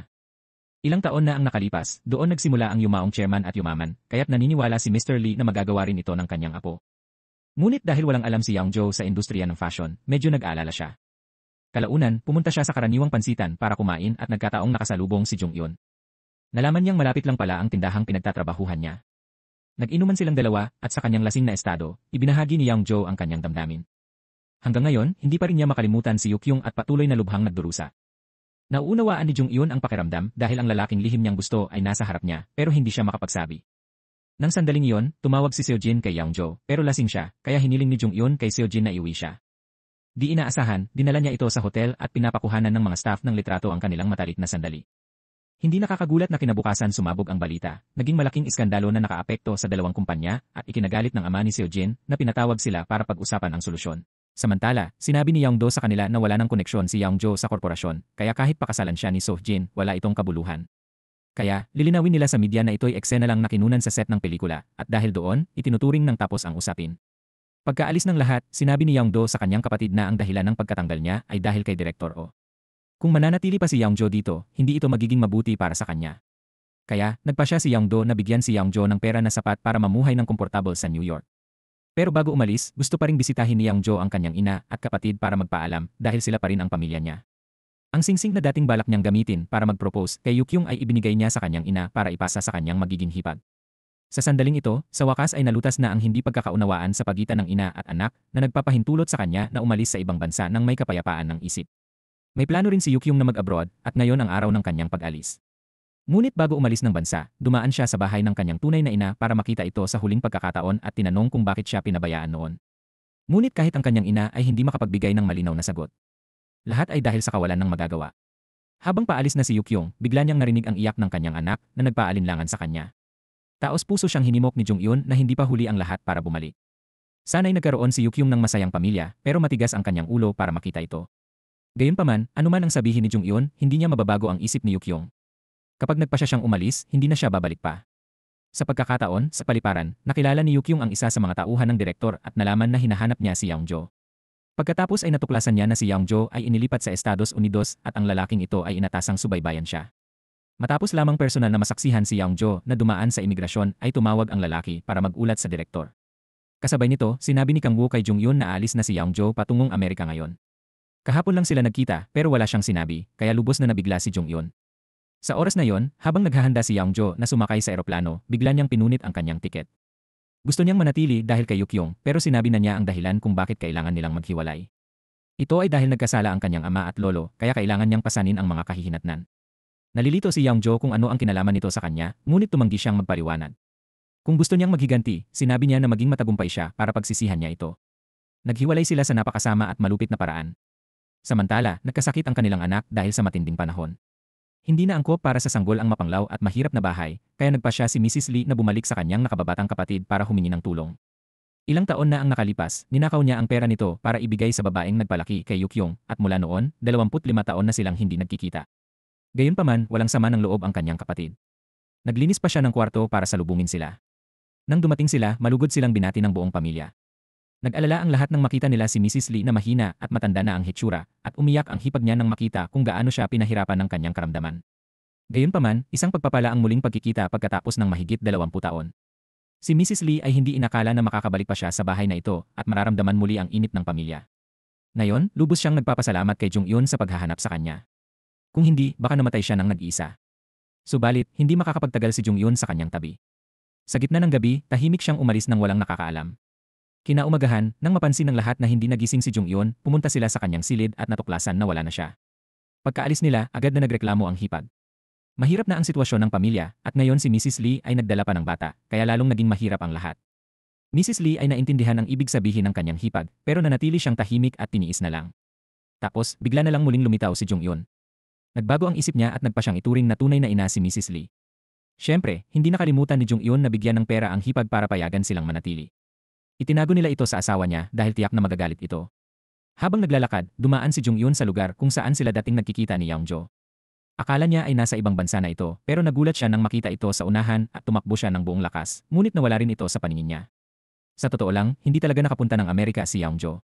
Plano lang iyon para linlangin ang direktor. Pagkatapos niyon, bumalik siya kay Mr. Lee para pag-usapan ang susunod na hakbang. Sa loob ng maraming taon, si Mr. Lee ay namamahala ng maraming tindahan ng fashion para sa yumaong chairman ng hindi alam ng pamilya, at ngayon lahat ng ito ay ililipat sa pangalan ni Yeongjo. Gayunman, nalaman ng direktor na hindi umalis ng bansa si Yeongjo at malamang na nagtatago lang sa isang lugar. Dahil alam niyang malapit si Yeongjo sa kanyang anak, inutusan niya si Kang-woo na kumuha ng impormasyon mula sa kanya. Pero hindi tulad ng kanyang ama, si Kang-woo ay hindi taong magtataksil sa kaibigan, kaya matigas siyang tumanggi. Sa panahong ito, dinala si Yeongjo para tumira sa bahay ni Mr. Lee sa pagkukunwaring isa siyang upahang manggagawa. Araw-araw, kailangan niyang magtrabaho ng mabigat at hinahamak ng anak ni Mr. Lee dahil sa kanyang mahinang pangangatawan at kakulangan ng karanasan sa manumanong gawain. Ang pagtira sa ilalim ng isang bubong at pagkikita kay Yeongjo araw-araw ay nagparamdam kay Jong-yun ng labis na pagkailang dahil kilala siya bilang solong ina. Sa panahong ito, kumalat ang maraming balita na nagsasabing iniwan ni Seo-jin si Yeongjo dahil nawalan siya ng mana. Nagsisiksikan ang mga reporter sa labas ng beauty clinic, naghihintay ng balita habang nasa loob si Seo-jin para sa kanyang treatment. Sa kabila ng lahat ng iskandalo, nang makilala niya ang ina ni Yeongjo, nanatiling magalang at magrespeto si Seo-jin. Bukod dito, si Mrs. Kim ay hindi nagtanong tungkol sa relasyon niya sa kanyang anak. Sa araw din yon, personal na pinuntahan ni Direktor o si Mrs. Kim, syempre para alamin kung nasaan si Yeongjo. Pero kahit ang kanyang ina ay hindi alam, naniniwala pa rin siya na pumunta ito sa ibang bansa. Samantala, mapayapa ang pamumuhay ni Yeongjo sa bahay ni Mr. Lee.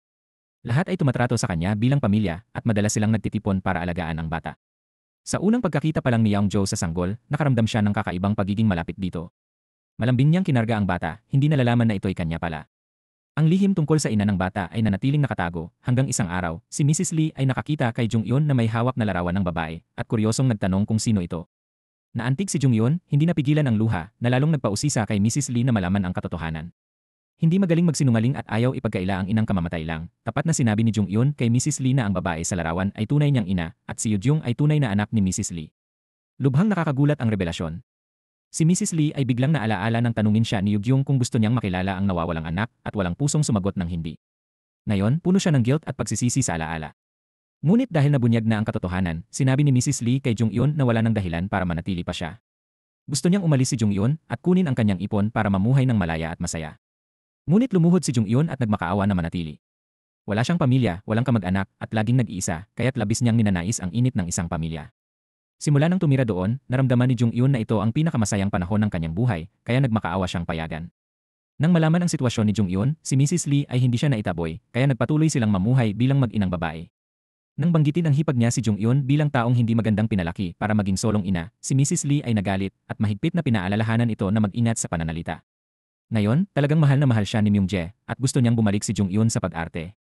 Nang panahong iyon, nakahanap din si Han-soo ng magandang trabaho matapos ang ilang taong paglalagalag na ikinatuwa ng kanyang ina. Di inaasahan, sa palengke, nakita niya ang batang si Jo na may pasang mga rolyo ng tela. Nang mapagtanto niyang nagtatrabaho roon ang kanyang anak, nagkunwaring hindi niya ito kilala para hindi maalerto ang mga tauhan ng direktor. Samantala, ang kanyang nakatatandang kapatid ay sumali sa Haiju Company. Sa unang araw pa lang, mainit niyang binati ang lahat at nagdala pa ng maliliit na regalo. Nang marinig na ang mga taong ito ay dating nakatrabaho ni na Mrs. Lee at Jong-yun, nagtataka siyang nagtanong kung nasaan sila dahil pareho silang bigla na lang nawala. Nang marinig ito ni Kang-woo, nagulat siya. Pagkatapos ng trabaho, agad siyang pumunta sa bahay sa bundok para hanapin si Jong-yun. Noon, si Jong-yun ay nagtatrabaho bilang extra sa isang pelikula para kumita ng dagdag na gastos, habang si Yeongjo ay masigasig na nag-aaral ng negosyo sa tindahan ng damit. Nang araw na yon, matapos makatanggap ng maliit na tip mula sa customer, ginamit niya ito para bumili ng regalo kay Jong-yun, isang laruan para sa anak nito. Gusto pa niyang imbitahin si Jong-yun na kumain ng pansit, pero wala na siyang natirang pera. Ngunit kahit ang simpleng galaw na yon ay sapat na para mapasaya si Jong-yun. Sa bahay, sinubukan ng hipag na linlangin si Jong-yun sa pamamagitan ng pagpalaki ng gastos para makuha ang pera niya.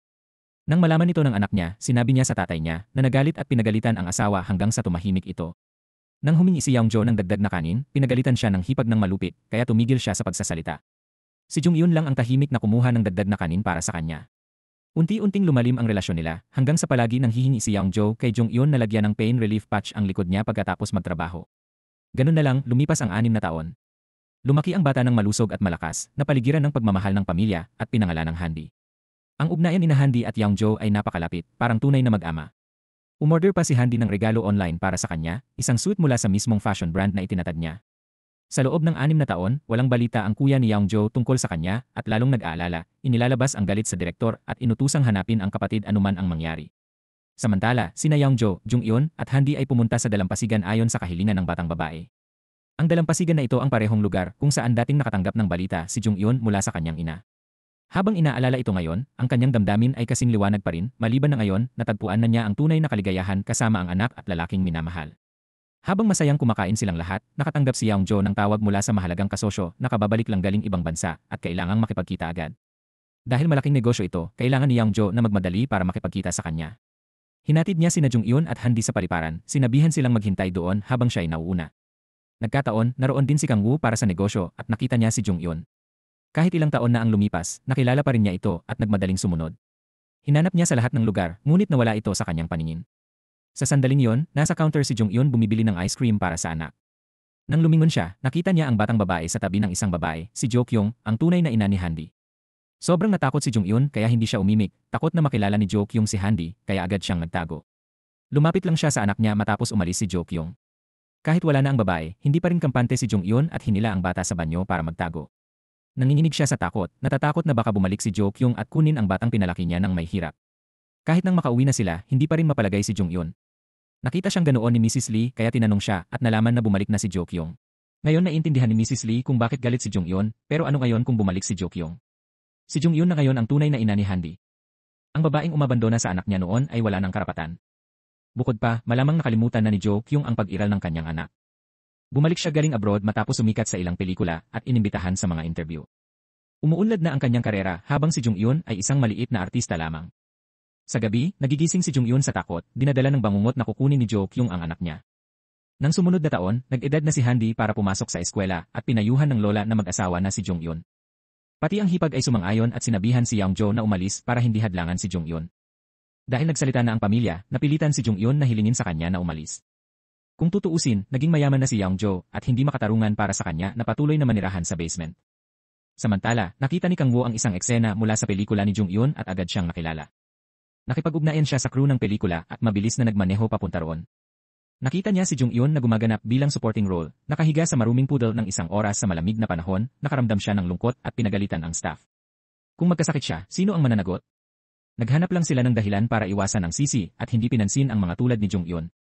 Pagkatapos ng eksena, hinila niya agad si Jung-hyun sa kanyang kotse, tinakpan ng damit at nagmadaling humanap ng tuyo niyang maisusuot. Matapos ang 6 na taon, hindi pa rin bumuti ang buhay niya na ikinadismaya niya ng lubos. Kung puputulin niya ang ugnayan, dapat masaya siyang namumuhay, pero nakita niya ito ng ganito kaya nadurog ang kanyang puso. Ngayong natagpuan na niya muli si Jung-hyun, determinado si Kang Woo na hindi na siya pakawalan. Hindi niya inaasahan na ang matagal niyang kaibigan na nawawala ng 6 na taon ay lumitaw din doon. Nang makita si Yeongjo na sinusundo si Jung-hyun, napagtanto ni Kang Woo na lagi palang magkaugnay ang dalawa, na nagpagalit at nakasakit sa kanya, pakiramdam na hindi siya tunay na kaibigan ni Yeongjo. Gayunman, matapos silang mag-usap, nalinaw ang hindi pagkakaunawaan at nalaman niya na si Jung-hyun ay anak ni Myung-jae, ang taong naglabas ng video na yon. Pero hindi naniwala si Kang Woo na totoo ito. Inakala niyang gawa-gawa lang ito at lubos niyang pinagkatiwalaan si Jung-hyun. Samantala, si Mrs. Lee ay itinuturing na si Yeongjo bilang manugang at taos-pusong umaasang magiging magkasintahan sila ni Jung-hyun. Tanging si Jung-hyun lang ang hindi alam kung paano sasabihin ang katotohanan sa kanyang ina. Hanggang ngayon, wala pa rin siyang sapat na tiwala sa sarili para gawin ang susunod na hakbang kasama niya. Ang kaibigan niyang si Miryun ay nasa Seoul din noon, hinahanap si Jung-hyun. Kamakailan lamang ay nagdiborsyo siya at kailangan niya ng isang taong mapagkakatiwalaan. Nagkataon na nakasalubong niya si Hansu matapos ang 6 na taon. Ngayon ay may posisyon siya bilang manager sa isang kumpanya at nagre-recruit ng mga mahuhusay na artista. Nang makita niya muli si Miryun, napuno siya ng tuwa, pero dahil sa pride, nagsinungaling siyang may asawa at anak na siya, kaya nakaramdam si Miryun ng insecurity at itinago na bagong diborsyada siya. Samantala, umuwi si Yeongjo para bisitahin ang kanyang ina. Kahit hindi niya ipinakita, talagang masaya siya at personal na nagluto ng buong pagkain para sa kanyang anak. Ngayong matatag na ang kanyang karera, gusto niyang mag-settle down na si Yeongjo. Itinago niya ang singsing mula noon, umaasang ibibigay niya ito sa kanyang mapapangasawa balang araw. Nang gabing iyon, umuwi si Hansu na pagod matapos ang mahabang araw. Nang humiga siya, naramdaman niya ang ibang tao, nataranta at binuksan ang ilaw para makita ang matagal nang nawawalang kapatid. Sa wakas, matapos ang maraming taon, nagkita-kita silang muli. Tuwang-tuwa, tumalon si Hansu sa kama at niyakap si Yeongjo nang mapaglaro. Sa kabilang banda, ang team ni Kang Woo ay may malaking proyektong pelikula na may malaking puhunan, pero mayabang na tinanggihan ni Seo Jin ang lead role kaya hindi sila sigurado kung sino ang ilalagay. Agad na inirekomenda ni Kang Woo si Jung Yun. Sa paningin niya, walang mas angkop sa papel kaysa sa kanya. Kahit malakas ang pagtutol ni Jo Kyung, wala itong pakialam kay Kang Woo. Ito na ang pagkakataon niya para tulungan ang babaeng mahal niya. Dinala niya mismo ang script sa set ng pelikula, ibinigay kay Jung Yun at hinimok siyang mag-audition para sa papel. Sigurado siya na pagkabasa ng script, papayag si Jung Yun na tanggapin ang role. Tungkol ito sa isang inang nahihirapan pero ginagawa ang lahat para sa anak niya, kwentong kahawig ng nakaraan ni Jung Yun kaya nagpasya siyang mag-audition. Nang sabihin niya ito kay Yeongjo, buong-buo ang suporta nito sa kanya. Bukod pa rito, dahil kinabukasan ay ang araw na kailangan niyang lumipat, bago umalis, nais niyang ipagtapat ang kanyang damdamin. Kay Jung Yun, umaasang maaari silang magsimula muli ng magkasama. Dahil sa biglaang pagtatapat niya, hindi siya nakasabot kagad. Sinabi niya na magkita sila sa susunod na Huwebes ng alas 5 sa lugar kung saan sila nangako 16 na taon na ang nakalipas. Sa pagkakataong iyon, ibibigay niya ang kanyang sagot. Ang susunod na kailangan gawin ni Yeongjo ay bumalik sa kumpanya para makita ang kanyang nakatatandang kapatid. Gusto niyang malaman ni Yeongdo na namuhay siyang mabuti sa mga nakalipas na taon at ngayon ay may sarili na siyang brand. Sa una, tila natuwa ang kanyang kapatid, ngunit nang malaman na ibinigay ng kanilang lolo ang tindahan ng damit kay Yeongjo, nagalit siya at nanira ng mga bagay. Hindi makapaniwala si Yeongdo na kahit pagkatapos mamatay ng kanilang lolo, inaalagaan pa rin ito si Yeongjo. Nalaman niya na sa mata ng kanilang lolo, wala talagang lugar para sa kanya. Samantala, pumunta si Jung Yun sa kumpanya para sa kanyang audition. Napakahusay ng kanyang pagganap at umaasa siyang makuha ang pangunahing papel. Ngunit bigla, lumitaw si Jo Kyung at malamig na sinabi na hindi siya mapipili. Matapos ang maraming taon, ito ang unang pagkakataon na muli silang nagkita. Pero sa halip na batiin siya, gusto lang ni Jo Kyung ungkatin ang masakit na nakaraan ni Jung Yeon, tinawag siyang anak ni Myungja. Iyon ang dahilan ng pagtanggi sa kanya dahil natatakot ang produksyon na kung lumabas ang nakaraan, maapektuhan ang pelikula. Wala nang masabi si Jung Yeon. Nang tumayo siya para umalis, bigla siyang tinanong ni Jo Kyung tungkol sa bata at inang iniwan niya. Sumagot si Jung Yeon na hindi na niya alam kung nasaan sila. Napakahirap ng buhay, kaya matagal na siyang sumuko sa kanila. Pagkatapos sabihin yon, mabilis siyang umalis pero dahil sa kanyang pagtitimpi, naghinalang si Jo Kyung. Dumating si Yeongjo nang paalis na si Jung Yeon at hindi man lang nagkaroon ng pagkakataong tawagan siya bago sumakay ng taxi, kaya nakaharap niya muli ang dating kasintahan. Ngayong nagkita na sila, wala nang nostalgia, puro sarkasmo na lang. Inakala ni Jo Kyung na magiging matagumpay si Yeongjo para maghiganti sa kanya pero nang malaman na tindahan lang pala ng damit ang negosyo niya, hinamak niya ito. Siyempre, sanay na si Yeongjo sa ugali niya at wala siyang balak ipaliwanag ang tunay na lawak ng kanyang kayamanan. Gusto lang niyang ipakita kay Jo Kyung na hindi na siya ang lalaking dating nagmamakaawa para sa pag-ibig niya. Nakauwi na si Jung Yeon at sinabi sa lahat na bumagsak siya sa audition na ikinagulat ng kanyang ina. Sa husay ni Jung Yeon sa pag-arte, paano siya hindi mapipili? Bukod pa riyan, ang script ay isinulat ni Kang Woo partikular para sa kanya. Ipinaliwanag ni Jung Yeon na tinanggihan siya ni Jo Kyung at kahit na siya ang napili, wala siyang lakas ng loob na harapin ang babaeng iyon. Tuwing binabanggit ni Jo Kyung ang kanyang ina at anak, natatakot si Jung Yeon kaya wala siyang choice kundi umiwas sa kanya. Gayunpaman, desidido si Kang Woo na gampanan ni Jung Yeon ang lead role. Ang hindi nila pagkakasundo ni Jo Kyung ay humantong sa matinding away.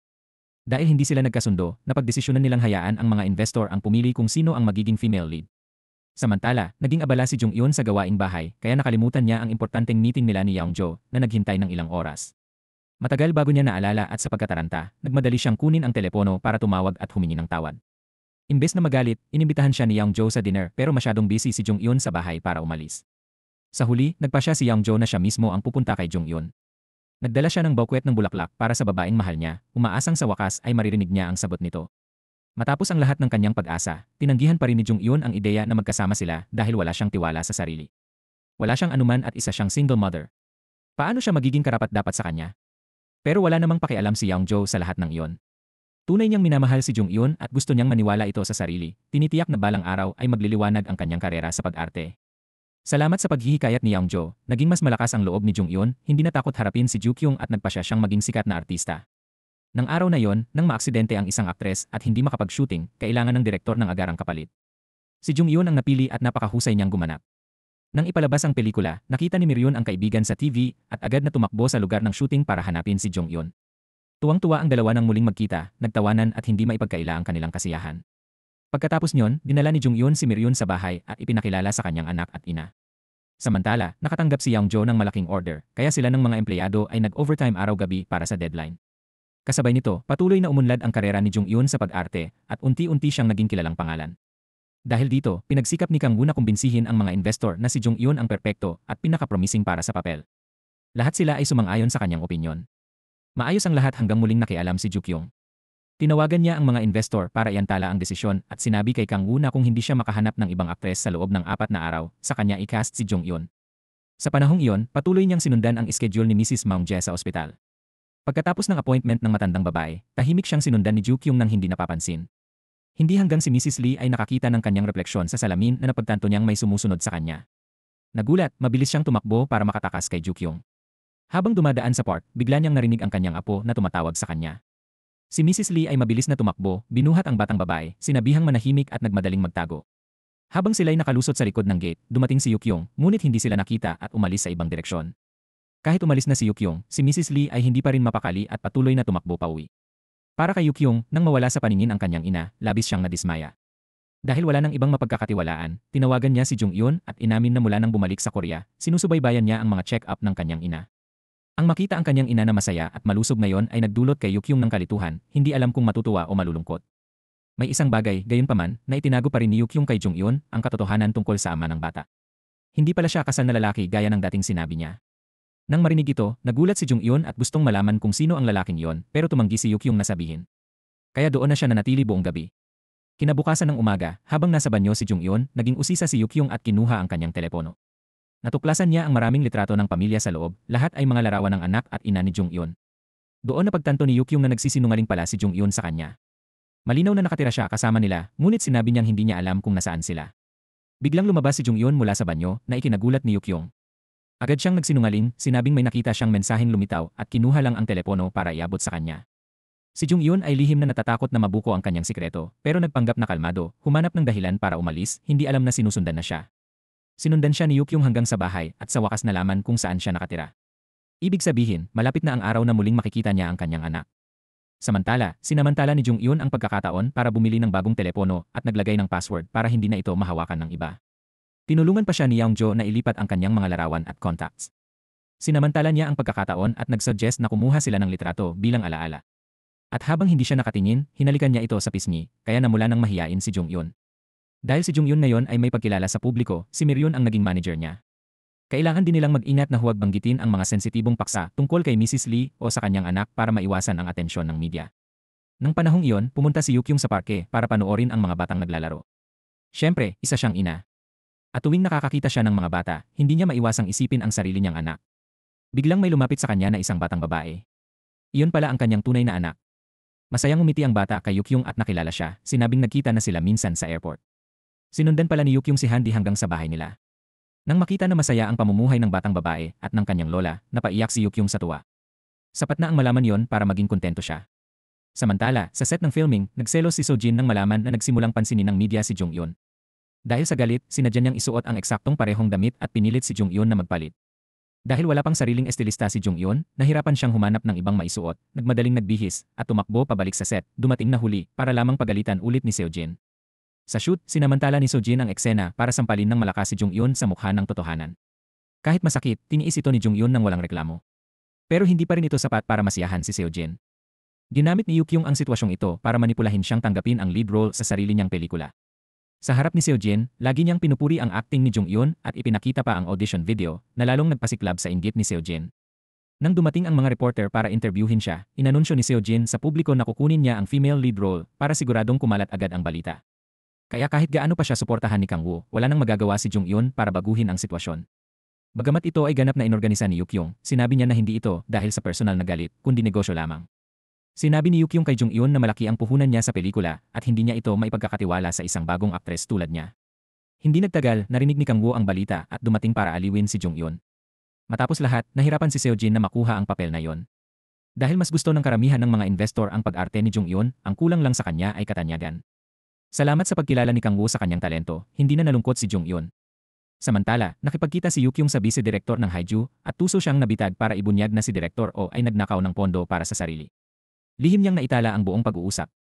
Sa parehong panahon, kinansela ng Haiju Company ang malaking order mula sa Youngjo dahil daw mababa ang kalidad at tumanggi silang bilhin ito.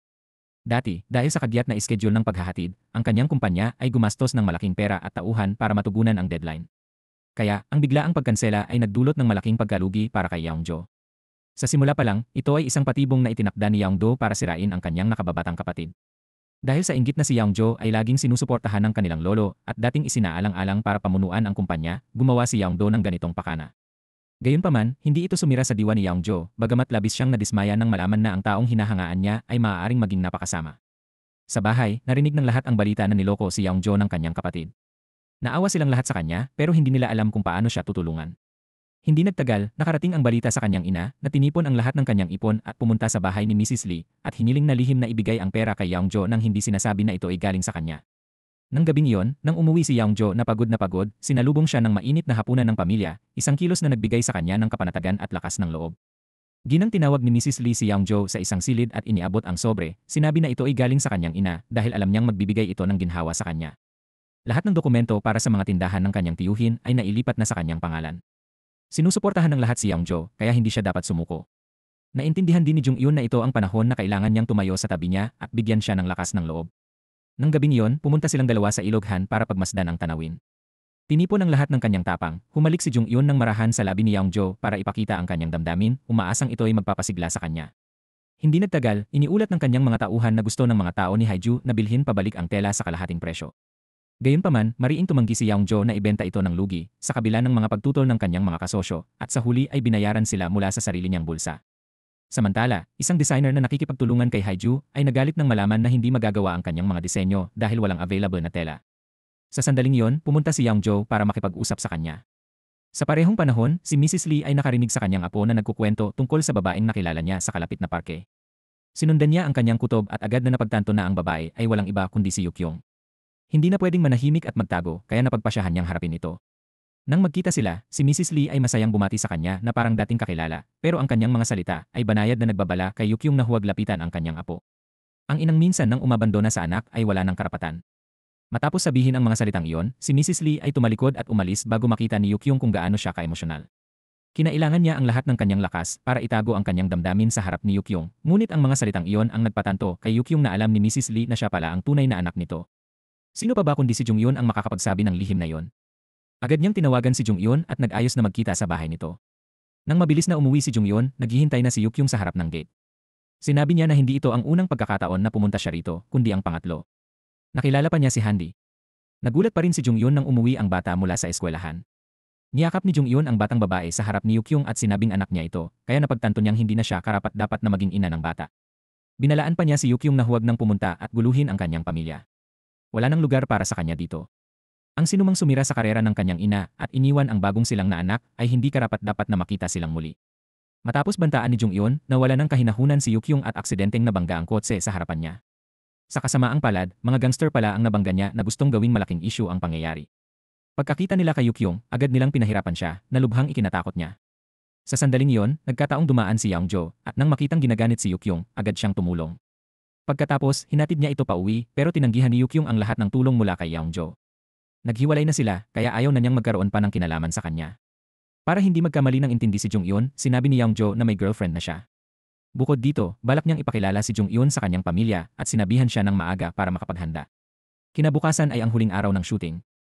Gayunpaman, habang ginagawa ni Miryun ang makeup ni Jung-hyun, nabanggit niya na may 6 na taong anak si Jung-hyun at narinig ito ng assistant ni Seo-jin. Agad siyang tumakbo para sabihin kay Seo-jin ang tungkol dito. Ang karibal na lagi niyang kinamumuhian pala ay may anak na bago pa ikasal. Ito ay tiyak na magiging isang sensasyonal na balita para sa media. Kaya sa harap ng lahat, inakusahan ni Seo-jin si Jung-hyun na may anak kahit hindi pa kasal na nagdulot ng pagkabigla sa lahat. Nang marinig ni Hansu ang balita, agad niyang ipinaalam kay Kang-woo. Naroon din si Yukyong kaya narinig niya ang lahat. Ngayon, nag-aalala silang lahat na dito na matatapos ang karera ni Jung-hyun habang nagsisimula pa lang siyang sumikat. Bago ang press conference, pinuntahan ni Yukyong si Jung-hyun dahil gusto niyang malaman kung haharapin niya ang katotohanan. Kahit siya mismo ay walang lakas ng loob na aminin na siya ang ina ng bata. Hindi inaasahan, malakas pala ang loob ni Jung-hyun. Sa harap ng mga reporter, inamin niya na may anak siya bago pa ikasal. Tinanong nila kung bakit matagal niya itong itinago. Sumagot si Jung-hyun, lahat ng ginawa ko ay para sa anak ko. Ako ay isang maliit na supporting actress lamang, ngunit sa mata ng aking anak, ang kanyang ina ay isang bituin. Ang dahilan kung bakit hindi ko ito inihayag sa publiko ay dahil gusto kong protektahan siya. Maaaring tratuhin ako ng mga tao kahit anong gusto nila pero huwag niyong saktan ang anak ko. Ang puso ng isang ina tulad ni Jung-hyun ay umaabot sa lahat ng naroon. Maging si Yukyung ay hindi napigilan ang kanyang mga luha. Nahihiya siya sa sarili dahil ni minsan ay wala siyang ginawa para sa kanyang anak, samantalang ginawa na ni Jung-hyun ang lahat para sa batang babae. Pagkatapos noon, nailathala pa rin ang artikulo, ngunit nanatiling lihim ang pangalan ni Jung-hyun. Bagamat hindi ito direktang binanggit, lubhang naapektuhan ang kanyang karera. Alam ni Miryun na kasalanan niya ang lahat, kaya nakaramdam siya ng matinding guilt. Gayunpaman, hindi niya maiwasang magtaka kung bakit laging pinahihirapan ni Yukyung si Jung-hyun at kahit sa press conference, tila hindi siya naapektuhan. Nagkataon na narinig ng ina sa labas ang lahat, kaya nagpasya siyang bisitahin si Yukyung. Nang mga oras na yon, kagigising lang ni Yukyung nang tumunog ang doorbell. Nang makita niyang ang kanyang ina ang nasa labas, lubos siyang nagulat at hindi alam ang gagawin, mabilis na inayos ang buhok bago naglakas loob buksan ang pinto. Binati siya ng kanyang ina ng maliwanag ng ngiti, pumasok, at tiningnan ang magulo niyang kusina. Alam niyang matagal nang hindi nagluluto ang anak at kumakain lang sa labas, kaya nagdala siya ng lugaw para kay Yukyung, sinabi na kainin habang mainit pa, at tinanong kung may gusto siyang sabihin, pero wala itong sinabi. Kahit walang salitang binitiwan, tahimik nilang naunawaan na sila'y pamilya. Ayos lang kahit wala kang sabihin. Sapat na pareho nating alam. Huwag mo nang balikan pa ang nakaraan. Mabuhay ka ng mabuti at huwag mong hayaang magkasakit ka. Naiintindihan mo ba ang sinasabi ko? Bagamat hindi sila nagtawagan bilang ina at anak, malinaw na naintindihan ni Yukyung na nagbibigay payo ang kanyang ina, kaya hindi niya napigilan ang luha at tumango. Para kay Jung-hyun, matapos mabunyag ang katotohanan tungkol sa pagkakaroon niya ng anak, walang umiwas sa kanya. Sa halip, gusto pa nilang tulungan siya sa pamamagitan ng pagbibigay ng mas maraming papel sa pag-arte. Samantala, matapos makipag-usap sa designer, nagpa siya si Young-jo na muling mamuhunan at humanap ng bagong mga kasosyo. Kung magtatagumpay, magiging maayos ang lahat, pero kung mabibigo, si Young-jo ay magkakautang ng 5 bilyong won habang mawawalan ng kumpanya ang kabilang lalaki. Gayunpaman, gusto pa rin nilang subukan, naniniwala na ito ang pagkakataon nila para maihatid ang kanilang brand sa merkado. Kaya agad nagsimulang magtrabaho si Young-jo. Nang panahong iyon, nakatanggap si Yukyung ng imbitasyon sa isang film festival sa Amerika, kaya naghahanda na siyang umalis. Nagpunta siya sa opisina para magpaalam sa lahat bago pumunta sa airport, at doon nakita niya ang mga batang artista na dumadating para sa mga audition. Tuwing nakikita niya ang mga inosenteng batang iyon, naaalala niya ang kanyang sariling anak. Sa sandaling ito, naghahanda si Young-jo na ipakilala ang kanyang kasintahan sa kanyang ina. Gayunpaman, matapos malaman mula kay Hansu at sa kanyang mga kaibigan na si Jung-hyun ay isang single mom na may 6 na taong gulang na anak ng hindi kasal, nagalit siya at agad silang pinatawag sa bahay. Bagamat mukhang mahinhin at maganda si Jung-hyun, isa siyang ina. Ayaw ng babae na pakasalan ng anak niya ang may anak na, kaya hiniling niya kay Jung-hyun na kalimutan ang ideya na makasama si Young-jo. Sa sandaling yon, dumating si Hansu kasama si Handy. Dahil alam niyang tututol ang kanyang ina, gusto niyang gamitin ang kakyut-kyutan ng bata para kumbinsihin ito. Pagpasok ni Handy sa bahay, tumakbo siya para yakapin ang kanyang lola, kaya imposibleng tumalikod ang matandang babae sa napakagandang apo. Hindi nagtagal, ginanap ang seremonya ng kasal nina Jung-hyun at Young-jo. Sa araw ding yon, bumalik si Yukyung galing sa ibang bansa. Nang dumating siya sa opisina at walang tao, tinawagan niya si Kang-woo at nalaman na nasa seremonya ng kasal ni Young-jo ang lahat. Bagaman nagulat si Yukyung, wala siyang balak na pigilan sila. Gusto lang niyang ayusin ang opisina, pero aksidenteng nakita niya ang isang card sa mesa ni Kang-woo. Ito ay handwritten na imbitasyon mula kay Handy para dumalo sa seremonya ng kasal ng kanyang ina. Nang malaman na si Jung-hyun pala ang pakakasalan ni Young-jo, lubhang nagulat si Yukyung. Determinado siyang pigilan ang dalawa, kaya nagmadali siyang hanapin si Young-jo. Si Yukyung, na ngayon ay emosyonal na, pinilit siyang itigil ang seremonya na ikinagalit ni Young-jo. Malinaw na natapos na ng dalawa ang kanilang relasyon, kaya wala siyang karapatang makialam. Sa sandaling iyon, papunta na si Jung-hyun para dalhin sa kanya ang bautonyere nang makita niya silang nag-aaway. Ngayon, nalaman na niya na si Young-jo pala ang dating nobyo ni Yukyung at napaiyak siya, ramdam na bawat salita nila ay tumatagos sa kanyang puso. Dahil takot na marinig ang kanilang pagtatalo, agad hinawakan ni Young-jo ang kamay ni Yukyung at hinila siya sa ibang lugar. Sa sandaling iyon, nakita ni Kang-woo ang lahat. Napansin din niya si Jung-hyun na nag-iisang nagdurusa sa tabi, at ayaw na niyang makitang nasasaktan pa ito, kaya tinanong niya kung gusto na nitong umalis. Kung gusto niya, tiyak na isasama siya ni Kang-woo palayo. Dahil wala na siyang pakialam sa anuman, sumama na siya kay Kang-woo. Sa kabilang dako, ayaw nang makipag-ugnayan ni Young-jo sa kanyang dating kasintahan. 6 na taon na ang nakalipas, at syempre, may karapatan ang bawat isa na hanapin ang sariling kaligayahan. Para naman kay Yukyung, matatanggap niya kung sino man ang mahalin niya maliban kay Jung-hyun. Talagang gusto niyang malaman kung kailan nagsimulang maging magkasama ang dalawa. Siya at si Jung-hyun ay 6 na taon nang naninirahan kasama sina Tita Myung-jae at Handy. Siguro sa paningin mo ako'y may-ari lang ng tindahan ng tela, pero sa kanya ako'y mas dakila kaysa kaninuman. Pakiusap, hayaan mo akong makasama siya. Sinabi ito ni Young-jo ng buong katapatan. Maging si Yukyung ay napagtanto na tunay niyang mahal si Jung-hyun kaya nagpa siyang sumuko. Para kay Jung-hyun, matapos marinig ang mga salitang pampalakas loob ni Kang-woo, naisip niya ang hirap na pinagdaanan nila at hindi niya hahayaang mayanig ng nakaraan ang kanilang ugnayan. Bukod pa rito, nakikita ng lahat kung gaano kamahal ni Young-jo si Jung-hyun. Kaya bumalik siya at sumama sa kanya sa seremonya ng kanilang kasal. Sa harap ng mga pagbati ng lahat, napaluha si Jonghyun, ngunit hindi ito dahil sa kaligayahan. Ito ay dahil kababalita lang niya na si Handi pala ay tunay na anak ni Youngjo. Pagkatapos ng seremonya, dumiretso siya sa bahay ni Yukyung at sinampal ito dahil itinago ang katotohanan sa loob ng maraming taon. Malinaw na alam ni Yukyung na kung lalabas ang totoo, tiyak na alagaan ni Youngjo ang bata. Gayunpaman, nagpatuloy siya at naghain ng mga papeles para gawing ampon si Handi, inihiwalay sa tunay na ama. Para kay Yukyung, ang ama at lolo ni Youngjo ang dahilan kung bakit siya naging batang walang ina. Ngayon, naghihiganti lang ako sa kanila. Ano ang mali doon? Bukod dito, anuman ang kasalanang nagawa niya, naniniwala si Yukyung na patatawarin siya ni Youngjo dahil siya ang ina ng kanyang anak. Sinabi niya kay Jonghyun na tingnan ang garapon sa mesa, ang parehong garapon na ginamit ng kanilang ina para sa lugaw. Walang makakatumbas sa ugnayan ng dugo. Siya ang aking ina at si Handi ay aking anak na babae. Pero ikaw wala kang anuman. Iyan ay hindi maikakaila. Gaano man kalaki ang iyong sakripisyo, hindi ito magbabago. Takot na balang araw ay kunin ni Yukyung ang lahat sa kanya, namuhay si Jonghyun sa patuloy na pagkabalisa. Nang umarte ng sumpungin ang anak, pinagalitan siya ni Jonghyun na ikinagulat nila ng kanyang ina. Ito ang unang beses na nakita siya ng kanyang ina na galit sa anak, kaya hinulaan niyang may nangyari para ma-pressure si Jonghyun. Nang pumasok sila sa kwarto, tinanong siya ng ina kung anong problema, pero tumanggi si Jonghyun magsalita at iginiit itago ito. Sa halip, tinanong niya, sa pagitan ko at ni Yukyung, sino ang pipiliin mo? Paano sasagot ang ina kung pareho silang mahalaga sa kanya? Nang hindi marinig ang sagot na gusto niya, labis na nadismaya si Jonghyun. Sa lugar ng shooting, wala na siyang lakas para mag-focus sa kanyang trabaho. Nang mga sandaling iyon, tuwang-tuwang tumakbo si Hansu at Miryun para sabihin sa kanya na dahil tumanggi si Sojin sa alok na mag-advertise para sa brand ni Youngjo, si Jonghyun ang napili kapalit. Para sa lalaking minamahal niya, ginawa niya ang lahat para maganda ang kinalabasan ng photoshoot. Samantala, dinala ng kanyang ina ang mga larawan mula sa engagement ceremony para ipakita sa mga biyenan. Habang walang tigil ang papuri niya, naisip lang ng ina ni Youngjo na mukhang malungkot ang mukha ng nobya. Bukod pa rito, maliban kay Miryun, wala nang ibang kaibigan ng nobya ang dumalo sa okasyon. Si Yukyung naman ay kakapirma lang ng partnership contract kay Director O. Dahil sa dating alitan nila ni Kang Woo sa trabaho, pagkaalis ng direktor, kinuha ni Yukyung ang recorder at binantaan ang deputy director na ibibigay niya ang mga lihim na dokumento o ilalabas niya ang recording. Samantala, ang fashion brand na ilulunsad ni Youngjo ay biglang nakatanggap ng demanda sa paglabag sa copyright mula sa Haiju Group. Malinaw na ang chairman ay nagbabalak na saktan siya, kaya hindi na ito matiis ni Youngjo at dumiretso upang harapin ang kanyang kapatid. Gayunpaman, wala siyang kapangyarihan tulad ni Youngdo at pinilit siya nito na kanselahin ang brand at ibenta ito sa kanilang kumpanya sa mababang presyo para maiwasan ang pagkabangkarote. Sa pagpasok sa isang sulok ng kanyang sariling kapatid, nalungkot si Youngjo. Walang makakarating sa kanya, kaya nabalisa si Jonghyun at nagmadaling lumabas para hanapin siya kahit saan. Nabalitaan din ito ni Yukyung mula sa direktor. Nagtataka siya kung bakit ganoon ang laban ng chairman sa kanyang nakababatang kapatid at sinabi nito na noon pa man ay kinamumuhian ni Youngdo si Youngjo dahil inagaw niya ang kanilang ama. Nang malaman niyang ibinigay na ng kanilang lolo ang tindahan kay Youngjo, lalo siyang nagalit. Ngunit matapos pakasalan ang ina ni Youngjo, tinalikuran na niya ang lahat at wala na siyang koneksyon sa kanyang ama. Nang isilang si Yukyung, pumanaw na ang kanyang ama, kaya hindi siya ang kumuha sa kanya mula kay Mrs. Maungja. Nang marinig ito, nalito si Yukyung at naging mausisa kung sino ang dahilan ng kanyang pagkaulila. Nang direktang tanungin niya ang kanyang ina, nalaman niyang si Direktor O mismo ang may gawa. Lumabas na nagsinungaling pala siya para pagbintangan ang chairman at ang ama ni Youngjo. Sa wakas, nabunyag na ang katotohanan. Labis na pinagsisihan ni Yukyung ang pag-abandona sa kanyang anak. Kung hindi dahil sa isang sandali ng kapusukan, baka masaya sana sila ni Youngjo ngayon, pero huli na dahil masaya na siya kay Jonghyun. Siya ang nagsumikap ng husto para hanapin siya at nagbigay ng pinakamalaking ginhawa.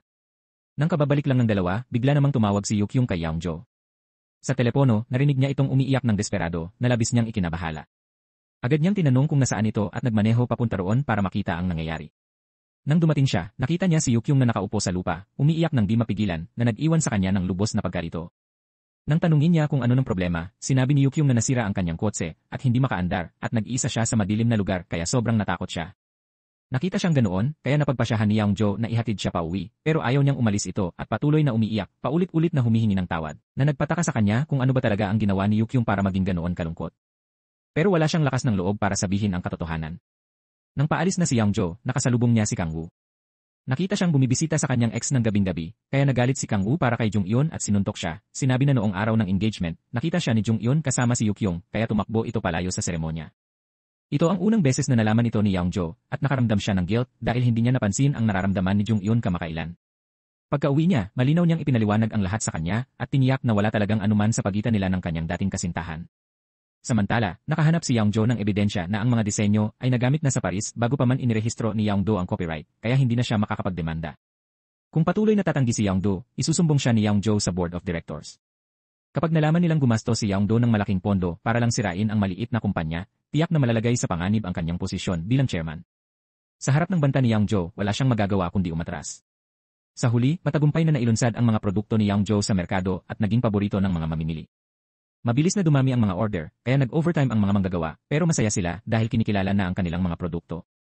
Siyempre, labis na natuwa ang chairman at walang humpay na pinuri si Yang Jo. Pagkatapos, hiniling ni Yang Jo sa kanya na tumulong bumili ng mga shares na hawak ni Yang Do.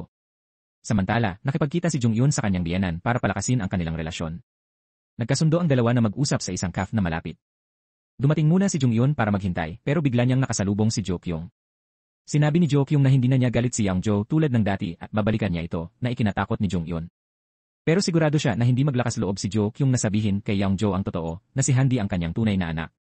Dahil kung malalaman niya, paano niya mapapatawad ang babaeng nang iwan sa kanyang anak? Habang nag-aaway sila, nakita nila ang tiyahin na papalapit. Mabilis na umalis si Jo Kyung pero nang mapansin niya ang singsing sa kamay nito, nagulat siya na napansin ng matandang babae. Matapos ang pangyayaring iyon, nakaramdam ng matinding pagkabalisa si Jung Yun. Nang makasama niya si Yang Jo, tinanong niya kung balak niyang balikan ang dating kasintahan. Agad siyang hinalikan ng batang si Jo para patunayan na hindi magbabago ang pagmamahal nito sa kanya.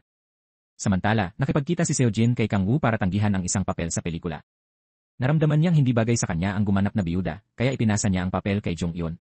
Nagkunwari pa silang nag-aaway at naghagis ng gamit sa opisina para maniwala si Jo Kyung na totoo ang away nila para pumayag siyang ibigay kay Jung Yun ang pangunahing papel. Ganito rin ang mungkahi ni Direktor O sa kanya, dahil malaki na ngayon ang taga-suporta ni Jung Yun at siya rin ang nobya ni Yang Jo, ang susunod na magmamay-ari ng Haiju Group. Matapos talunin si Yang Do, tiyak ng direktor na malapit na ang araw na yon. Balak din niyang buksan muli ang investigasyon sa lumang iskandalo na naging dahilan ng pagkawala ng aktres na si Myung-ja.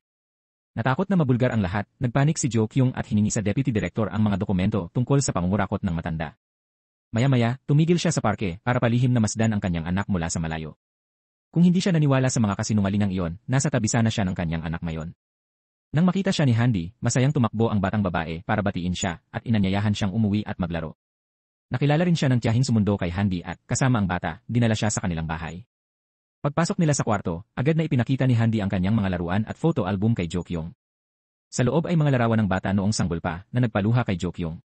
Hindi niya nakitang lumaki ang kanyang anak at ngayon sa mga larawan lang niya ito nakikita na nagdurog sa kanyang puso.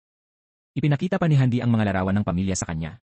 Nakita niya si Jung Yun sa mga larawang iyon, nakaramdam siya ng selos at pagsisisi sa pagtakas niya noon. Sa labas, kararating lang ni Jung Yun at ng kanyang ina. Nang marinig na naroon si Jo Kyung, nagulat sila at nagpanik. Sumugod si Jung Yun sa silid, naghanap ng dahilan para paalisin ang anak at galit na sinubukang palayasin si Jo Kyung. Pero bumaling si Jo Kyung sa kanya at nagtanong, ano ang karapatan mo dito, Jung Yun? Hindi naman ito bahay mo. Nang marinig iyon, natigilan si Jung Yun, hindi makapagsalita dahil totoo nga. Gustong bawiin ni Jo Kyung ang sa tingin niya ay karapatan niya, kaya inihayag sa kanyang ina na si Yang Jo ang tunay na ama ni Handi. Siya ang lalaking sa akin, hindi kay Jung Yun. Pero dahil sa isang pagkakamali, iniwan niya sila. Nang marinig ito, nagulat ang kanilang ina at natigilan. Nakulong siya sa gitna, lubhang nagdurusa, hindi alam kung paano ayusin ang lahat para sa magkabilang panig. Nang umuwi si Yang Jo, agad siyang tinanong ng kanyang ina kung sino ang may-ari ng singsing. Pinaghihinalaan niya na si Jo Kyung iyon dahil may napansin siyang kakaiba sa relasyon nilang tatlo. Binanggit din niya na noon, minsan ay tinanong siya ni Jo Kyung kung sino ang kumuha ng anak ni Mrs. Myung-ja. Ang detalyeng iyon ay nagpahiwatig na may kakaiba, kaya pinuntahan niya ang lalaking dating nag-imbestiga sa video at ipinakita sa kanya ang orihinal na footage. Malinaw na isa lang itong eksena ng rehearsal na nagpapatunay na si Jung Yun ay hindi tunay na anak ni Mrs. Lee. Ang pagtuklas na ito ay labis niyang hindi inaasahan at agad niyang gustong makausap si Jo Kyung para malaman ang totoo. Nang matanggap niya ang tawag ni Yang Jo, naninig ang buong katawan niya sa takot, hindi alam kung paano siya haharapin. Ngayon, kahit subukan pa niyang itago, wala na itong silbi. Naiintindihan niyo ni Jo Kyung nang higit kaninuman, kaya tapat niyang inamin kay Yang Jo na siya ang nag-upload ng video online at siya ang tunay na anak ni Mrs. Myung-ja. Ang pinakanakalilito sa kanya ay kung bakit tinulungan ni Jung Yun si Jo Kyung na itago ang katotohanan. Sinabi niya na nagmakaawa siya kay Jung Yun at dahil sa mabait nitong puso, hindi talaga makatanggi si Jung Yun. Nang malaman na ang lahat ay inayos ni Yu Kyung, nagalit si Yang Jo. Ayaw na niyang makita ang masamang babaeng ito at umalis, pero hindi matatag ang kanyang mga hakbang dahil napuno siya ng guilt sa pagmamaltrato niya kay Jung Yun noon. Pinagsisisihan na ngayon ni Yu Kyung ang lahat ng higit kaninuman. Hindi na makatiis sa pagdurusa, tumakbo siya papunta kay Yang Jo at inihayag ang isa pang lihim. Noong ibinalik ko sa iyo ang singsing, buntis na ako pero pinabayaan ko ang batang iyon. Si Handi ang tunay mong anak. Nagsisinungaling ka. Paano magiging totoo yan? Nakasaad sa mga record ng ospital na si Jung Yun ang ina dahil isinulat ko ang pangalan niya sa mga papeles. Nang marinig ito, lubos na nagulat si Yang Jo. Napakabigat na gulat ito para sa kanya. Kahit gaano pa kadesperado si Yukyung na humingi ng tawad, wala itong silbi. Iniwan niya ito at nagmadali palabas sa kalsada, walang pakialam sa abalang trapiko. Alam na ni Jung-yun na pinuntahan niya si Yukyung noong araw na yon pero wala siyang ginawa. Tahimik lang siyang nanatili sa bahay, naghihintay sa pagbabalik niya. Gayunman, hindi mapakali ang kanyang ina. Kahit gabi na, sumakay siya ng taxi para bisitahin ang anak at tingnan kung ayos lang ito. Sa mga sandaling iyon, wala na sa maayos na kalagayan ng pag-isip si Yukyung. Nang makita niya ang kanyang ina, agad siyang napaiyak at inamin ang lahat ng kanyang pagkakamali. Alam niyang mali siya pero umaasa pa ring mapatawad, lalo na ng kanyang anak. Itinatago pa rin ni Yukyung ang invitation card na ipinadala ni Handy kay Kang Woo, nagpapakita ng pananabik na makasama muli ang anak. Nang makita yon, nadurog ang puso ng kanyang ina at niyakap siya ng mahigpit. Samantala, hindi umuwi si Yeongjo buong magdamag. Nang paalis na si Jung-yun para magtrabaho, nakita niya itong nakaupo sa harap ng gate, hindi pumasok. Matapos ang lahat ng nangyari, naintindihan nila ang pinagdaanan ng isa't isa, pero walang nagtanong. Kumilos lang sila na parang walang nangyari. Nang pumasok si Yeongjo sa bakuran, si Mrs. Lee ay tinawag siya para makausap. Naiintindihan niya ng lubos ang gulo ng damdamin sa puso nito, pero alam din niya na si Yukyung ay may sariling paghihirap at umaasa siyang mapapatawad siya ni Yeongjo. Pero tumanggi siya ng tuluyan, sinasabing habang buhay na ayaw niyang makita pa ang babaeng katulad niya. Nalaman din ni Kang Woo ang katotohanan at nagulat sa lahat ng tiniis ni Jung-yun, kaya mas lalo niyang gustong makabawi si Yeongjo sa kanya. Sinabi niya kay Yeongjo na handa na si Jung-yun sa araw na iwanan niya ito. Si Yukyung ang nagtanim ng ideyang iyon sa isip niya. Kahit tapos na ang kanilang relasyon, madalas sabihin ni Yukyung kay Jung-yun kung gaano siya kamahal ni Yeongjo noon, kung paano pinunit ang tiket at hindi na umalis para lang manatili sa kanya. Pero sa mata ni Jung-yun, si Yukyung na ngayon ang pinakakawawa. Natatakot na ang pananatili ng mas matagal ay hahantong lamang sa mas maraming pagtatalo, tahimik siyang umalis bago lumala ang sitwasyon. Sa sandaling iyon, tinawagan ng tiyahin ang bahay para tanungin si Yukyung tungkol sa dahilan kung bakit lubhang nasasaktan si Yeongjo. Hindi pa niya nakita ang kanyang anak na ganoon kasakit, pinahihirapan ang sarili ng ganoon, kaya tiyak na may mabigat na dahilan. Patuloy na umiiwas ng tingin si Yukyung, na lalong nagpalalim ng hinala ng babae hanggang sa unti-unti niyang napagtanto kung sino talaga si Yukyung. Nang malaman na si Yukyung ang nanganak kay Handy, ibig sabihin siya ang taong nang iwan kay Yeongjo at sa sarili niyang anak. Hindi na nakatiis ang ina, hinawakan niya si Yukyung at paulit-ulit siyang sinampal, pero hindi lumaban si Yukyung, hinayaan lang niya ito. Sa panahong iyon, hawak ni Yeongjo ang malaking bahagi ng shares ni Henju, habang ang kanyang kapatid ay malapit nang matanggal sa posisyon. Dahil doon, nais ni Direktor O na makuha si Yeongjo sa kanyang panig at hiniling din na hikayatin si Jung-yun na pumirma ng kontrata sa kanyang kumpanya. Gayunman, wala namang balak si Yeongjo na makipagkumpetensya para sa posisyon ng chairman laban sa kanyang kapatid. Pumayag siyang ibalik ang kanyang shares para mabawi ni Yeongjo ang titulo sa kondisyon na papayagan siyang mamahala sa film division ng kumpanya. Samantala, lihim na nakipagkita si Yukyung sa deputy director para makuha ang lahat ng dokumento tungkol sa pangungurakot ng ama ni Kang Woo. Nang bumalik siya sa opisina at narinig na naroon si Yeongjo, gusto niyang humingi ng tawad, umaasang mapatawad siya nito. Pero tumanggi si Yeongjo at galit na binalaan si Yukyung na huwag nang lalapit kay Handy kailanman. Simula nang isulat niya ang pangalan ng ibang babae sa birth certificate ng bata, nawalan na siya ng karapatang tawaging ina ang sarili. Matapos ang lahat ng pinagdaanan nila, lalo pang pinahahalagahan ni Yeongjo si Jung-yun. Ang pagmamahal niya ngayon para sa kanya ay mas malalim kaysa anumang naramdaman niya para kay Yukyung.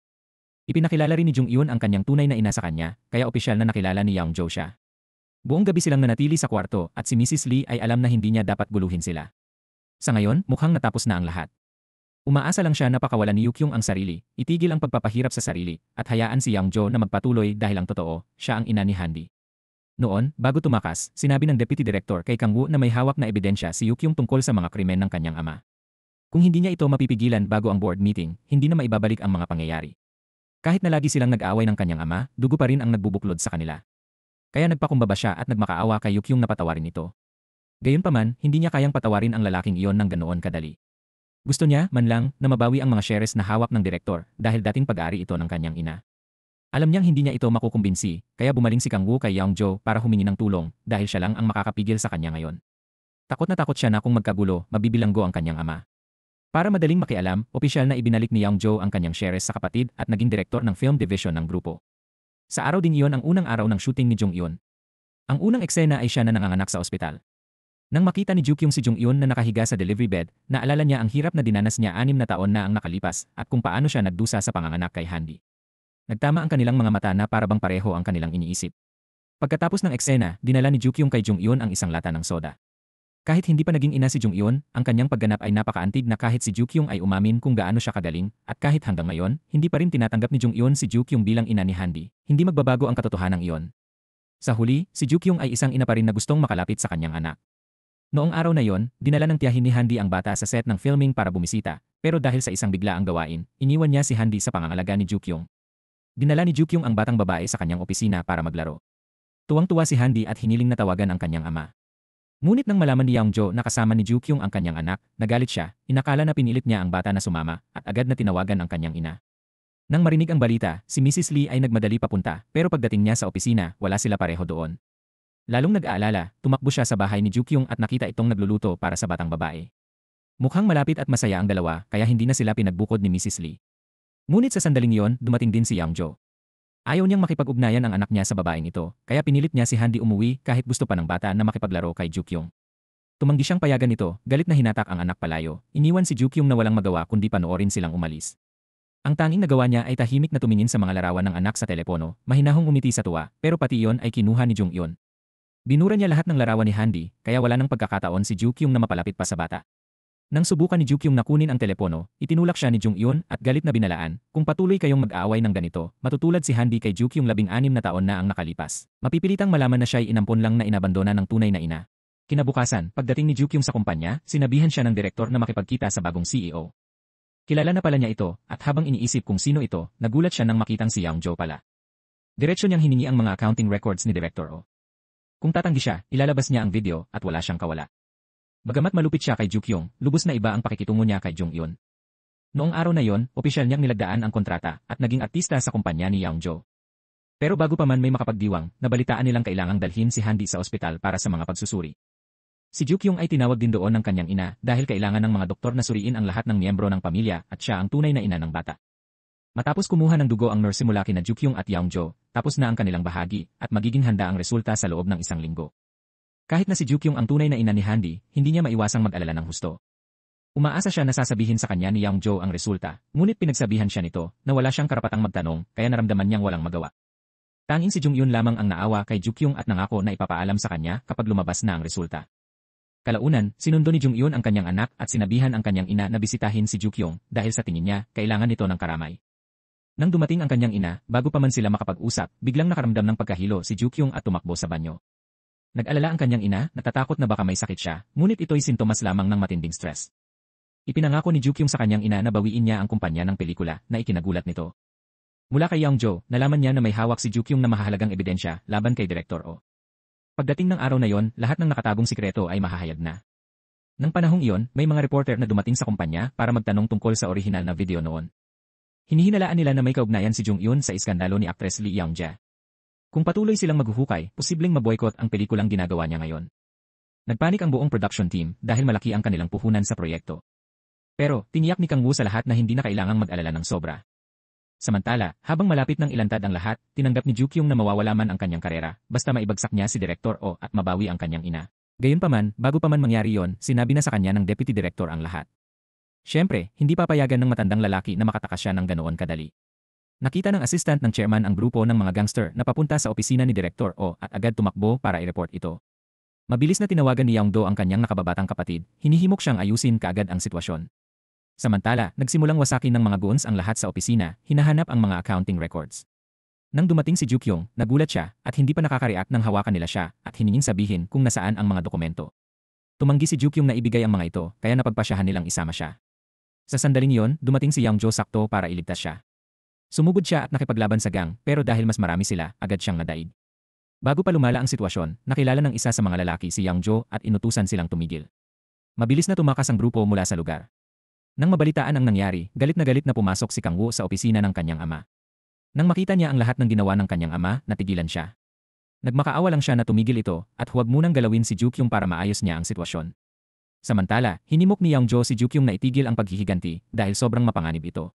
Inialok niyang ibigay ang natitirang shares na hawak niya, may isang kondisyon, hindi na tayo magkikitang muli.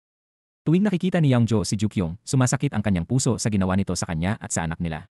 Nang lumabas ang resulta, sinabi ng doktor na kahit mahina ang immune system ni Handy, hindi ito malala at gagaling sa gamot. Habang halos nakahinga na sila ng maluwag, idinagdag ng doktor na ang tunay na problema ay kay Jukyung. Malubhang napinsala ang kanyang immune system at pinaghihinalaan na may hepatitis siya. Hinimok siya ng doktor na pumunta kaagad sa ospital para sa karagdagang pagsusuri at paggamot. Nang malaman nila na may sakit si Jukyung, pareho silang nag-alala, sina Jung-yun at Yeongjo.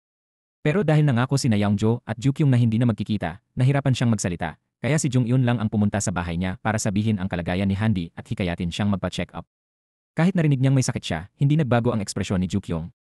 Simula nang malaman niyang may cancer ang kanyang ina, hinihintay na niya na baka mangyari rin ito sa kanya. Nang panahong iyon, nabalitaan ng lola ni Handy na may sakit ang bata at dali-daling pumunta sa bahay dala ang masustansyang pagkain. Sa simula, banayad na sipon lang ang nararamdaman ni Handy, pero pagdating ng gabi, bigla siyang nilagnat ng 39 degrees. Nakitang seryoso ang sitwasyon, kaya agad sinabi ng lola kay Youngjo na dalhin ang bata sa ospital. Samantala, pinaimbestigahan ni Direktor O ang bata. Natuklasan niya na ang sanggol na kinuha niya kay Mrs. Myungja ilang taon na ang nakalipas ay si Jukyung pala. Sa wakas, naintindihan na niya kung bakit lagi siyang sumasalungat sa kanya. Nang matanggap ni Jukyung ang tawag niya, natakot siya ng husto.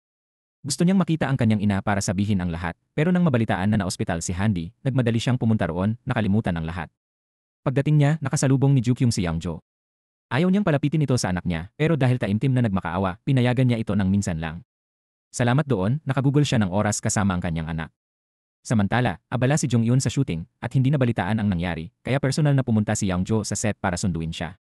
Pagdating niya, nagmadali si Jong-Eun pumasok, nag-aalala kay Handy, pero nakita niyang nandoon na si Jukyung. Nang makita ni Jukyung si Jong-Eun, bumaling siya kay Handy at sinabing, dumating na ang iyong ina, na tila kinikilala na si Jong-Eun ang tunay na ina ng bata, habang siya na nang iwan kay Handy, ay hindi karapat-dapat sa titulong iyon. Bago umalis, nagpaalam si Jukyung sa kanyang ina at pinaalalahanan siyang dumalo sa pulong ng mga shareholder, sinabi rin na siya ay pupunta sa ibang bansa para magtrabaho sandali. Sinabi niya rin kay Youngjo ang ganito, nang angakong tahimik siyang mawawala sa buhay nito at hindi na muling mag-aabala.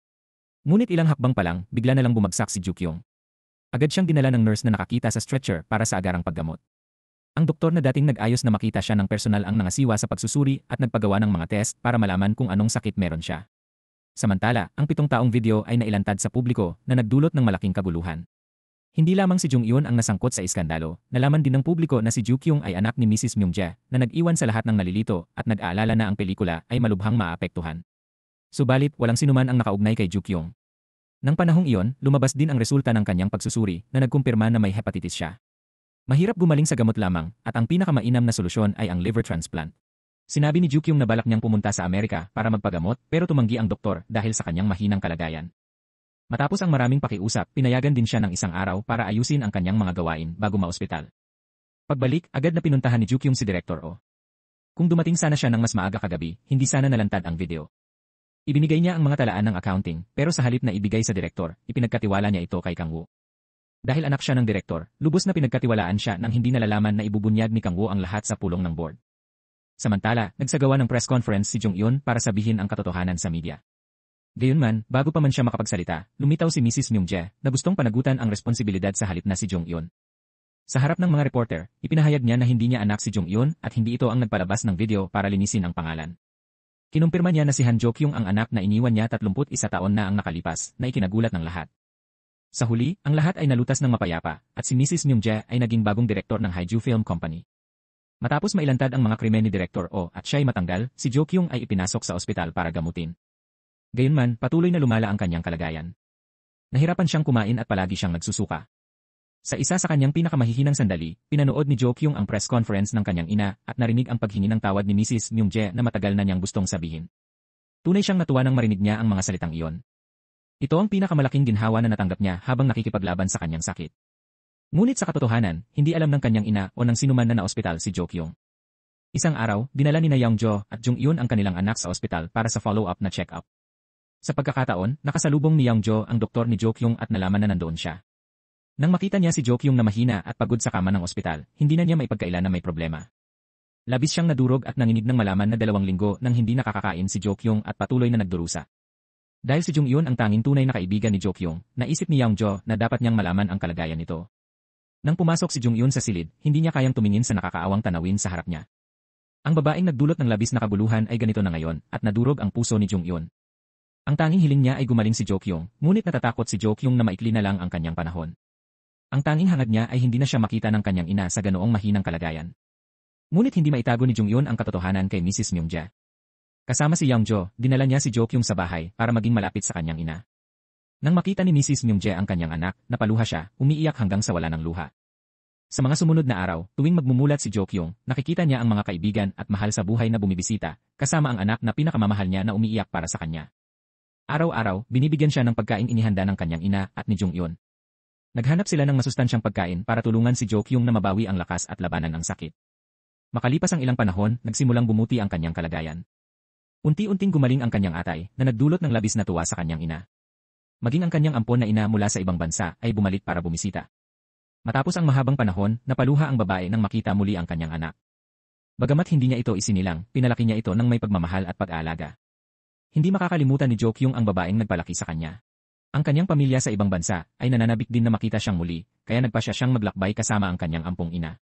Sa araw ng pag-alis, pumunta si Jong Yun sa airport para ihatid siya. Sinabi ni Jo Kyung na balak niyang manirahan sa Amerika at hindi niya alam kung kailan siya babalik, pero may isang bagay na matagal nang gustong sabihin ni Jo Kyung kay Jong Yun, isang taos-pusong pasasalamat. Kung hindi siya dinala ni Jong Yun sa bahay at inalagaan noong araw na yon, maaaring namatay na si Jo Kyung sa kalungkutan.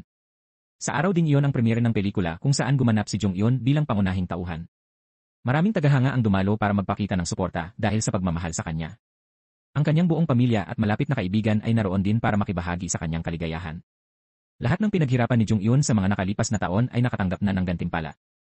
Mayroon na siyang matagumpay na karera at mapagmahal na pamilyang matagal na niyang pinapangarap. At dito nagtatapos ang ating kwento. Kung nagustuhan mo, huwag kalimutang mag-like, mag-subscribe, at i-share para masuportahan pa ang aming mga susunod na kwento. Maraming salamat sa panonood.